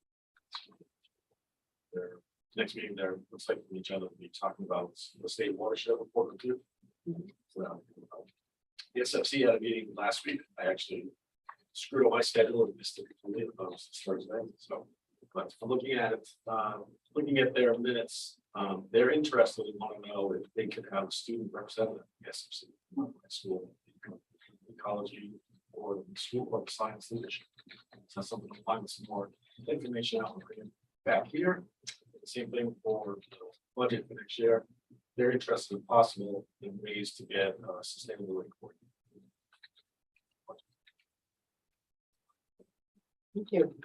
Well, as Trustee Dottie mentioned, the groundbreaking was hugely successful, thanks in no small part to staff, to Kim and Victoria, and who worked so diligently with POCAP. And it was really great to have Governor Fuller here and Congressman Goose, and the snow cones were a huge hit. So I suggest we do that again. And I think, you know, the ribbon cutting is going to be even more special. And I took Congressman Goose on the golf cart tour, and we had a blast. He's a great guy. He loves this town. I heard he came back the next day with his wife and his daughter to go play on the playground at Laverne Johnson Park, which was super fun. Yeah. And then so I think everybody knows that the Boulder County Planning Commission meeting is Wednesday. afternoon. I'll be speaking on behalf of the town of Lyons. People can register to speak on their own behalf if they would like to. There's been a lot of time and energy spent on my part looking at permits, mining permits, air quality permits, all kinds of permits. I've learned more about mining and cement production permits than I ever thought. And I unfortunately missed the LAHC meeting on Tuesday or Thursday last week. So I apologize for that. But as we heard from Lauren, things seem to be well. That. Okay, so we'll move on to staff reports. Do you want to do the finance update? Yes, Director Eystone is not going to be able to join us. So we can share screen, or she's hesitant to, or we don't have to. The board, that it was uploaded in your packet. I can just give you the highlights from that, which I'm happy to do as well. The main item, of course, is that, oh, there you go, is that sales tax revenue. I'm not sharing though. Oh, you're not sharing No, now? I just don't know. And you wanted number one. Yes. Is that right? No. Now it is? No. I see it right now. Oh, no, not anymore. No, he sees it and we don't. That's not that Dang it. funny. Now it's coming up, it looks like. There it is. We're not seeing it. I It's can on see the it I computer can over see it there. on the Laptop. Oh, let me look it over. Oh, maybe that's it. No, there's something with the way it's switched now. Well, I can start. I can Yeah. start. So the big, these are statistics for halfway through our fiscal year. So this is through July of 2022. Sales tax receipts are up 7.03% from last year at this time. And slightly above what we budgeted. We budgeted 5.5% increase. So I'm glad we were conservative in that estimate. But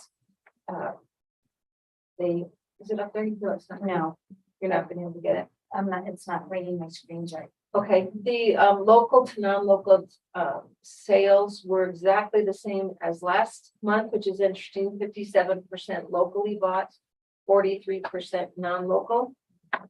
We do expect that number to continue to be higher local over the summer months and probably over the winter to go to more online sales again.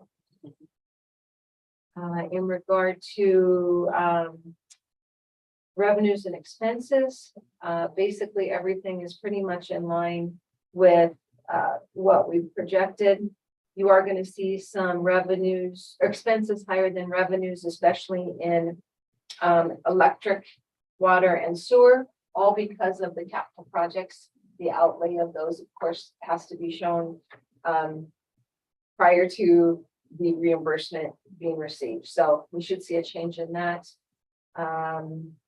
But nothing that we didn't anticipate for revenues or expenses. And then budget to actual is looking very, very close everywhere. The only one that's a little off is parks. And that is again due to the Black Bear parking capital improvement project, and we'll see the revenues from that as we ask for reimbursement. So it all just takes a little time to all catch up with each other. And then let's see if she had anything else here that was significant. No, all pretty much due to capital projects. Attorneys' fees paid year to date. Thrilled to say that operationally we are at $51,000 year to date for half a year. I think that's very reasonable for an attorney. And our lawsuits are now at 72,000. Those are she said she did need a little more time to go through each month. There was a request at the last meeting to compare 2021 to 2022, but she has to go through every invoice to do that and recategorize them. So she did not have that ability. Mayor Pretend, did you have a question? Jean, oh. Yeah, she's first. Thank Okay. you. I didn't realize it was like, I'm curious as to, the $20,500 spent on the American Arbitration. Yes. Association. So it has been, it's spent, but it's being held. That was a requirement when we go into arbitration with Honeywell. Both parties had to put it up front. To have it kind of in the bank, you know, if they needed to utilize it, but it is not going to spend. Trustee Dottie, the idea is that they don't want you to go to trial and, spend a bunch of money on paying the arbiters, and then in the trial you lose and don't have the money to pay for it. And so the idea is that all the parties pay in equally, and everyone has done so at this point, into a pot, and then basically to pay the arbiters and the other arbitration staff, they pull upon that whenever it actually is incurred. But right now they're not really taking any money out of that because we haven't got to arbitration yet. So if the case settles or somehow ended prior to the arbitration actually occurring, we'll receive the vast majority of that money back. Yes, I have a question about local versus non-local. How do we define the local sales tax? By zip code only. By zip code only? Because I just think it's really interesting, all months except for January, taxes, the majority of the taxes have come from locals versus non-locals. And in the past, I was under the impression that we felt like it was the opposite, that locals weren't spending enough here in their own community. Yes. But now that online sales, we do get a piece of that when it's delivered here. I think it shifted. That's made the difference. Yeah. Fascinating. It Okay, is so fun to watch. it's zip code, all 80540. That's the only way we can do it right now. Yep, that makes sense. Okay. That's the one that there's 1,100 line items, single space, the report we get, and it is very cumbersome to read through because most businesses aren't doing business by the name we know them by. Sure. And it is tough, so we decided to do some. So it led to another thought that I had, which you're kind of answering the difficulty that it would be to identify. I would just be so curious to know, where are people coming from, especially if they're out of state? Are we seeing a lot of people tourists from Texas, for example? And I was like, from a marketing standpoint, and you're sending messages in that way, but you would have to go. Can inquire. She may Sounds- be getting more and more familiar with that sheet every month, and you can figure out other ways to sort. There's trends or something from where people are coming from. I thought would be interesting, but really, I don't want that to be a priority. I just thought it would be interesting information. Sure. So, okay. The meeting 2 weeks ago, we had an action item to kind of account for all the expenses we're having because of the records tax. Yes. If we able to do that. No, Erin was kind of looking through it and so was Cassie, but I don't think they were able to get that down there. Okay. And Because those are tricky bills, yeah. Is that still a financial? We did have one this week, but it was very like.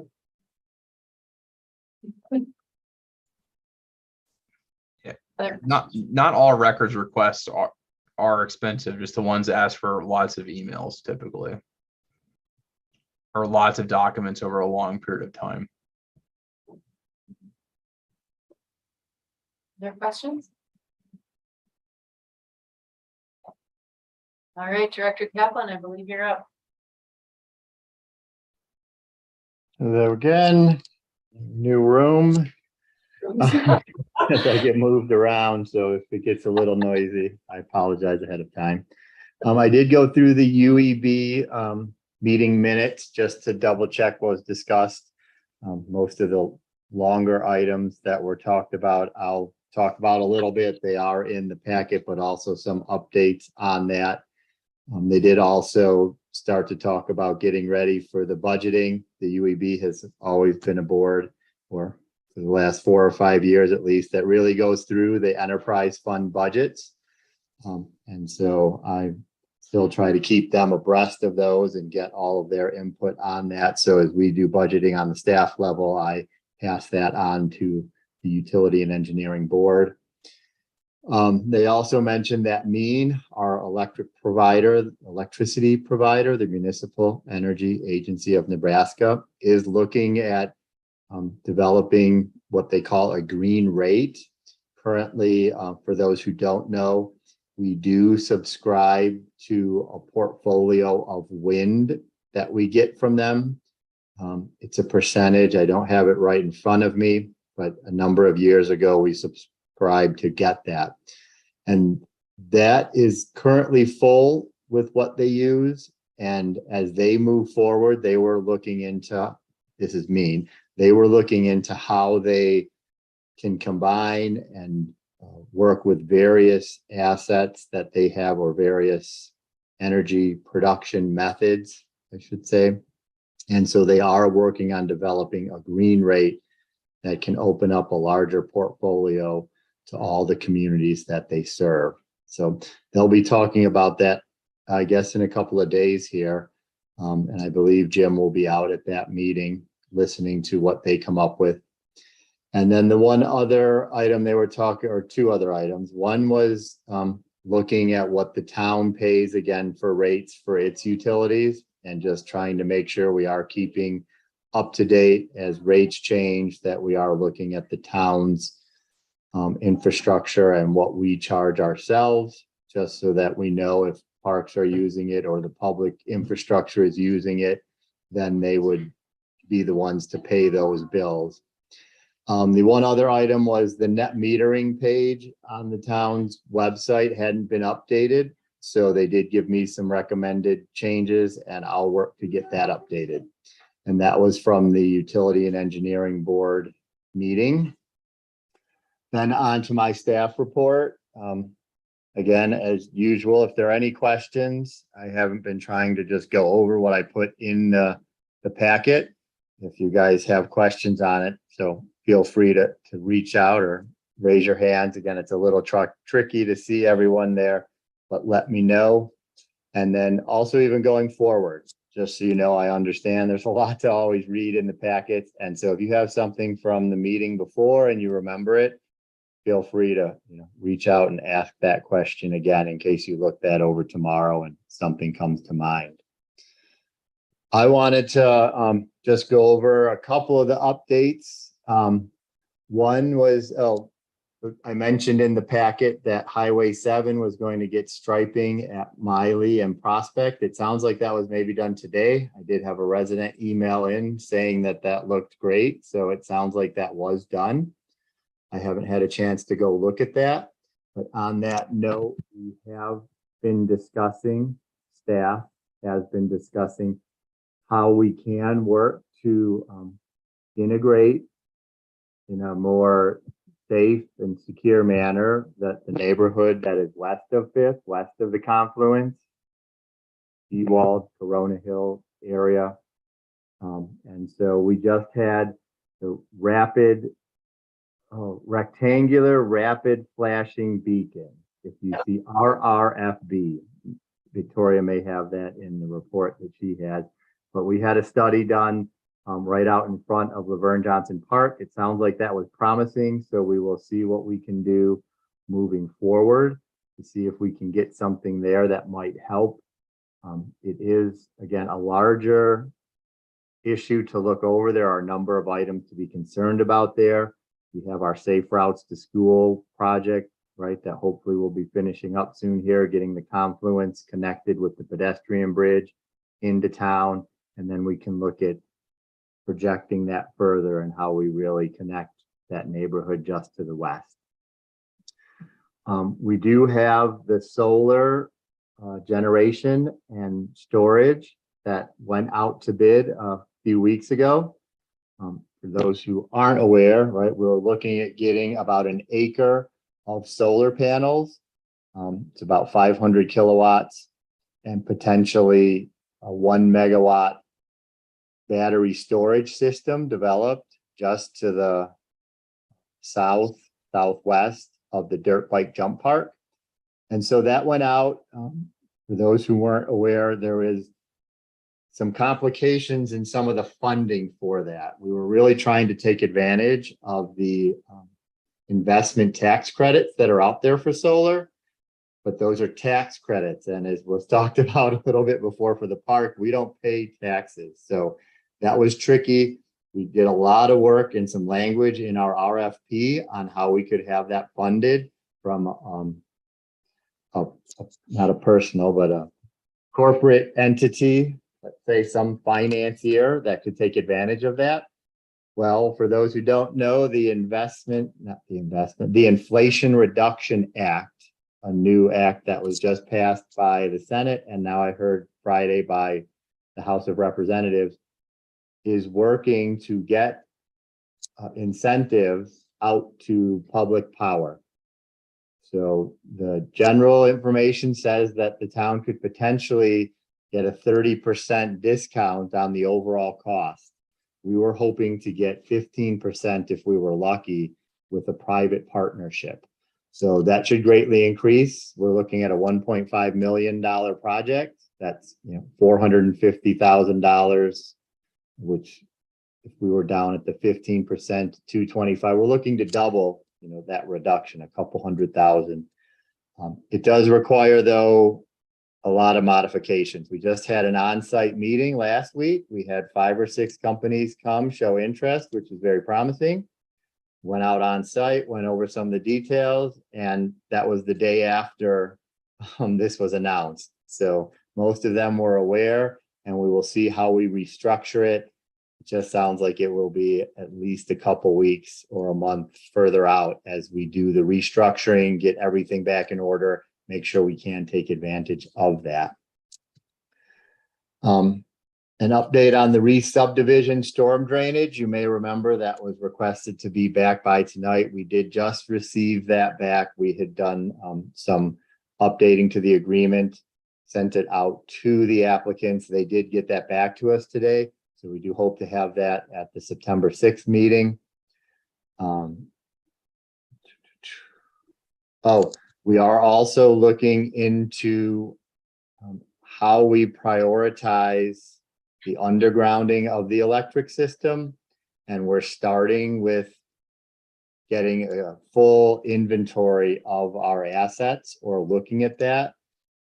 We're looking at budgeting a capital improvements plan for the electric utility. That is one that hasn't had the capital improvements plan.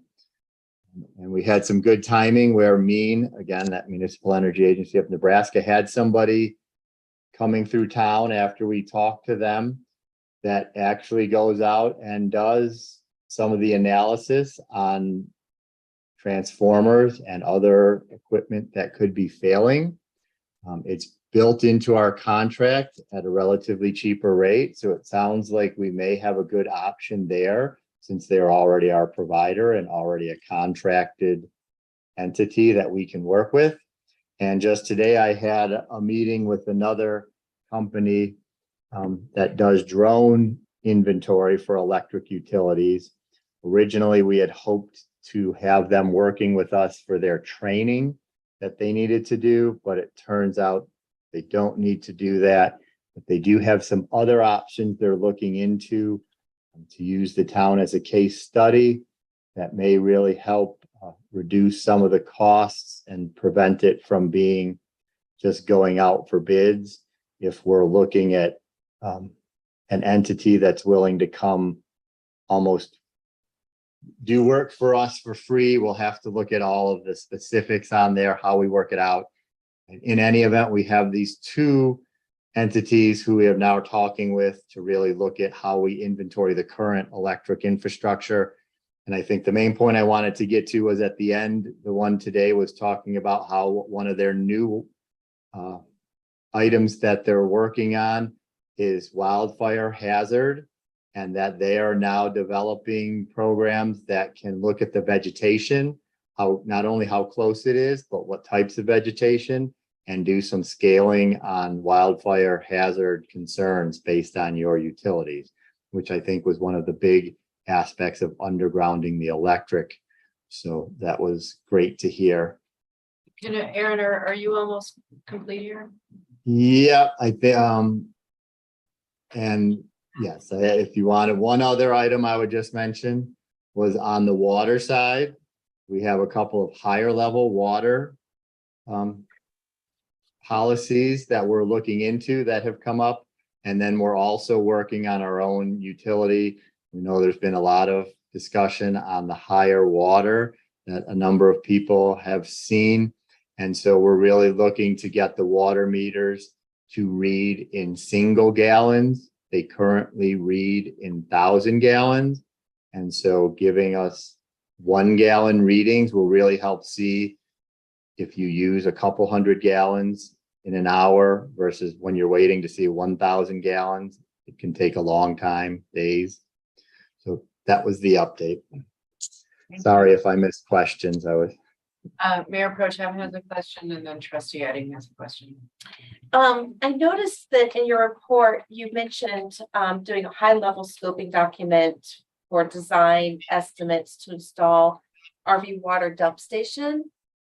And I was wondering what the need was for that, because I am a little concerned from a priority standpoint that now that we know that the sheriff is leaving this his substation and moving over into the depot, and that the building is committed to leave, where are we going to put our next in-town utility building? And so I'm wondering, because you mentioned it potentially could be at the same location, but where would that leave? Where would our new maintenance building necessarily go if we give this one to leave? Well, that's not Erin's issue. Oh, I was thinking utilities and maintenance. No, it is, for the RV and the water station, if we can go to a credit card reader system. Okay. We would like to eventually place both of those within the recycling center behind the fence, behind the gate. So it'd be available dusk to dawn, basically. And then, the big question is, working with LEAF, is where are we going to put those, the current mowers and golf carts and small vehicles that we don't want a trailer. Right. Right now, those are already in phase 3 of Oak Park to do a storage building there. It's placed and everything. That was approved by the board when they adopted the master plan. So it's how to finance it. That's the big question. So I was just wondering, because this seemed new to me. So the RV? Yes. Is this, in other words, as we get into the budget, yes, and we're talking about priorities, this seems new to me. And I was thinking, well, if it's somewhat the same location, how are we prioritizing? But it seems like a new maintenance place, financing for it might need to be the priority over this. Sure. So that's what I was, while one is not related to you, I guess I drew it together because of this RV station mentioned here. Thank you. Yeah, so I was wondering more. Right, and I think some of the initial discussion was, did we want to try to move the bulk water before we put the new system up where it currently is? So we do have the new credit card reader installed. Now got electricity and internet to it, and we're just working to program it. But a couple of months ago, we were trying to decide, do we go ahead and move forward with it right there, or do we move it somewhere else? There was talk of having that area by the wastewater plant as a more municipal oriented facilities. So it seemed like an ideal place. And the initial scoping document was going to be a higher level just to look and see if it was feasible to put it there. We were already out there working for the GoCo project with the new bathroom going in. And so looking at the sewer and water lines and how those got connected, and thought we would have the engineer also look at that. And there have been a number of requests for an RV dump station since we haven't had one for a while. So we did look at both of those. And that would be one, right, that we can discuss whether or not it's a high enough priority to go in the budget for next year, or whether it should be pushed out till further. Or grant funded. I see. With leftover art. Oh, okay. All All right, thank you. Trustee Eddie? Okay, yeah, just real quick. One thing that came up in the UEB meeting is there's that growing water smart meeting up in Estes Park in mid-September. The town's gonna send a team. They asked if a bot member would go, but I can't make it. So if anybody else would like to go. I don't know, Eric, if you put the team together or who's gonna go. So far, I know there's 3 of us, Okay. myself, Planner Kimmett, and one of the UEB members. Okay. We've So reached out to a few other boards. I can't go. Okay. Thank you, Director Kaplan. Administrators report. Thank you. I do want to make the board aware, and it's in my report, that we have been notified that of that congressional directed spending, 2 projects have been kicked out. The US Broadway and the letter of map revision for the floodplain. So we have 1 project still in there, and that's the most important one, and that would be upgrades to our wastewater treatment. So they have through this September to determine what stays in and what is out. So we continue to hope for that one. The road and street projects for paving are still on our radar. We want to make sure you guys know that, to do Eagle Canyon and Welch Drive and Court yet this fall. So that will be happening. I think there's a little thing about Smart in here too. There's a link to it. We were specifically requested to attend and put together a team, and we told them it was kind of a hardship for us to put together a team. But there is more detail to follow there if you want to go to that. And then I do want to let you know, and I'll follow up with Trustee Dati about this affordable housing situation that could be in jeopardy for 20 potential residents to lose their homes. So it's pretty critical, and we need to get the right players there. But we have some affordable housing in town that the owner is selling. And so it depends who purchases it, if it will stay that or if it will be changed. And so the residents are calling me saying, how can you help us? So I'd like to talk to you about that a little further. One of the follow-up items was to let you know when the Project Mighty Goats arrived. So the first herd of goats have arrived at the parcel that's located between Park Street and 4th Avenue down in the confluence. But there is one little issue. I was made aware that staff thought they were going to be managing this herd with snow fence, and it ended up they put in an electric fence. An electric fence is not allowed in our code.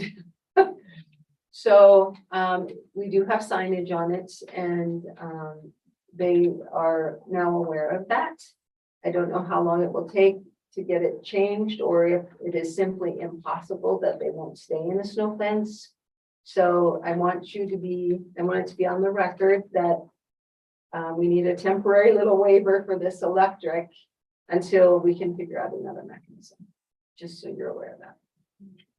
But and the goats are super cute. I want to see that. They are going to have a session or 2 that they're going to have them in another area for kids to come down and interact with them too. So I do also want to make you know we've had our 4th inquiry for annexation this year. And so again, this kind of goes into that comp plan. What type of growth? I don't want to scare people with that. It doesn't necessarily mean large lots, but nonetheless, it is kind of interesting to me that we've not had annexation inquiries for a long time, and now people are starting to ask. And I think it's mostly driven by sewer and water and wanting fire protection. Will any of these require a vote? Are they small enough to fall under that? It's a mixture. Picture. It's a mixture. But nonetheless, it's just kind of curious to me. We went years without anyone. Now we've had 4 since in just 6 months. So that's something that as we work through this comp plan, we need to maybe identify how to get more input on that from our public than just the the residents who live in that area also, but how does our community feel? So the only other thing I do want to point out a couple things on Kim's update. We have several big events still happening in August, so people need to know that and be aware of it. Venus de Miles, August 27th. It's a big race here, thousands of bicyclists. And then we have Rave to the Grave. They are asking for an extension of amplified sound to 10:30 from 10 o'clock. And it is on a weekend. So unless there's an objection, the sheriff and the staff are fine with that for that night. No exceptions. And then, or have them come in and you guys can talk to them specifically. And then, I do have a question about that. No businesses are allowed to go past 10 correct. with amplified sound. Yeah, and this is a special event one time. Okay. And notify the neighbors. Okay. And I have to tell you, I've had a couple complaints about the volume of music at the new Finer Dining. And so for those of you who were seated previously, I know that makes us cringe. Thankfully, we have code compliance now and the sheriff, and we've met with the new owners and made them aware that that's not some direction you want to go down. And so hopefully we can just deal with this at our own, early on and fast and swift. And so, but I do want to make you aware of that in case you start getting some calls on that. And then we did do a small vehicular traffic study recently that we had in our budget to do. And we're excited that the results are back from that and he'd like to present it to you in your upcoming workshop if possible. So it involves ped crossings and speeds in Stone Canyon and RRFBs and things like this. Anyway, any other questions from my report? Just a quick one. Curious about the fall tree limb pickup. Yes. And how that might be shaping up. Well, we used the majority of our budget for the spring one because it was so big. We do feel that the event that was held out at the public works site was much more effective numbers wise and cost wise than a curbside. The other recommendation from the fire group that worked with us was we should do that one first and then only pick up curbside what's left. So those people who have the means to take it out east and bring it, and there's one big pile to be mulched, there'd be less curbside that would get charged by the hour. And so that was a suggestion they made. We have not picked a date yet. Okay. But I'll keep it. Can I have the football team just do the curbside? No, you have to be able to Okay, you can't. run that So equipment. You have to be able to, yeah. So anyway, those are, that'll be coming up here soon. Okay. We're having the football team forward the trailer. Or take it. Trustee Duffy? Yeah, I have a few questions, and I checked my email, but it was blank in the answer. So, usually I think we are a little spoiled with a report on the flood recovery projects and where we're at. That's every other meeting. Sorry? Every other meeting. We do Oh, utilities. I and then see. flood one. Okay. So they're each doing once a month. Okay. Yeah. I guess I would really, and maybe I missed it, I would really love an update on the Black Bear Hole in the restroom and on the Fourth Avenue. Yes. So the Black Bear Hole, if you've been near it, the actual Black Bear Hole is looking beautiful. Yeah. The restroom itself, the fixtures are not in yet for the actual bathroom. So they want another week. We have started some liquidated damages because their time frame to have this done is long expired since it was supposed to be before Memorial Day. But we're going to work with them. They think that they can be done by the end of the month with the whole thing. The Ped Bridge, if you notice, they started pouring concrete today so the abutments are in, the approaches are being poured now. The actual bridge, they're anticipating will be placed next Wednesday, but the approaches to it will not be. So those will take through September. So it will not be open for the first day of school, but we do expect it will be open in September. And can I don't know if I can add this now, while I have your attention here, because we're talking about events. August 28th, there will be a hootenanny event that will support two local nonprofits, LEAP and LCF. They divide the proceeds evenly from 2 to 7. Daniel Rodriguez is the big attraction. So it's a free, family-friendly community event on private property that's been donated to these organizations. There will be a rubber ducky race, there will be live music, there will be dance from Miami. There will be a kid zone and silent auction, all kinds of things. So if you were there last year, you know how much fun it was. If you weren't there, you definitely should come. Anyways. Commissioner Lochamin is coming. Oh, wow. And candidate Janice Marshall is coming. Cool. Cool. Yeah, thank you. Legal update, Attorney Jetman.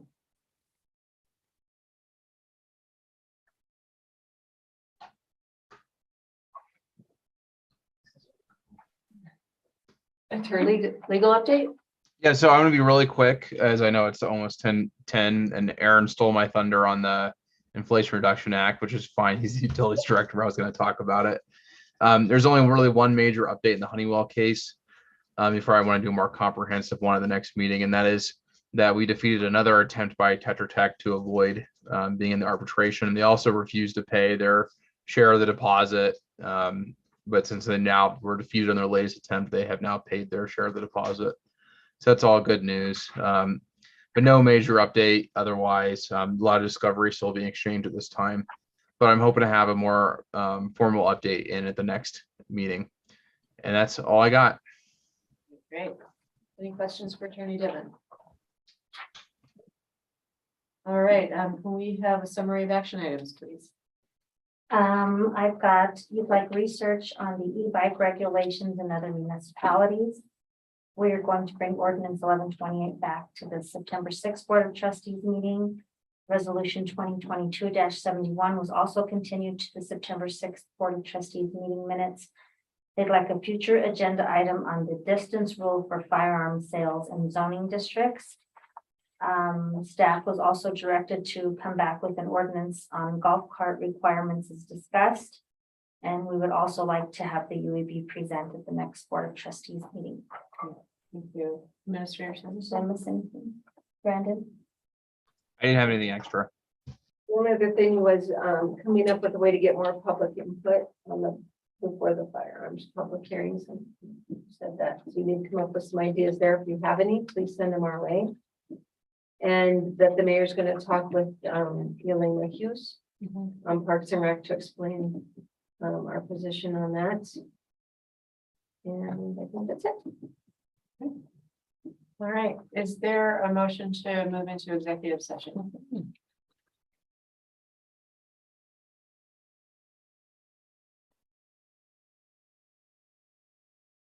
I move to move into executive session pursuant to CRS section 24-6-4024A for the purpose of discussion of the sale of the town-owned property at the former water treatment plant facility site located at 2186 Apple Valley Road in North St. Vrain Drive, Mountains, Colorado 80540. Thank you. Is there a second? Trustee Dati? I second. Any discussion? I'll call for the vote. Passes unanimously. Are you sending out another link to? You don't have to log off for the one. I know.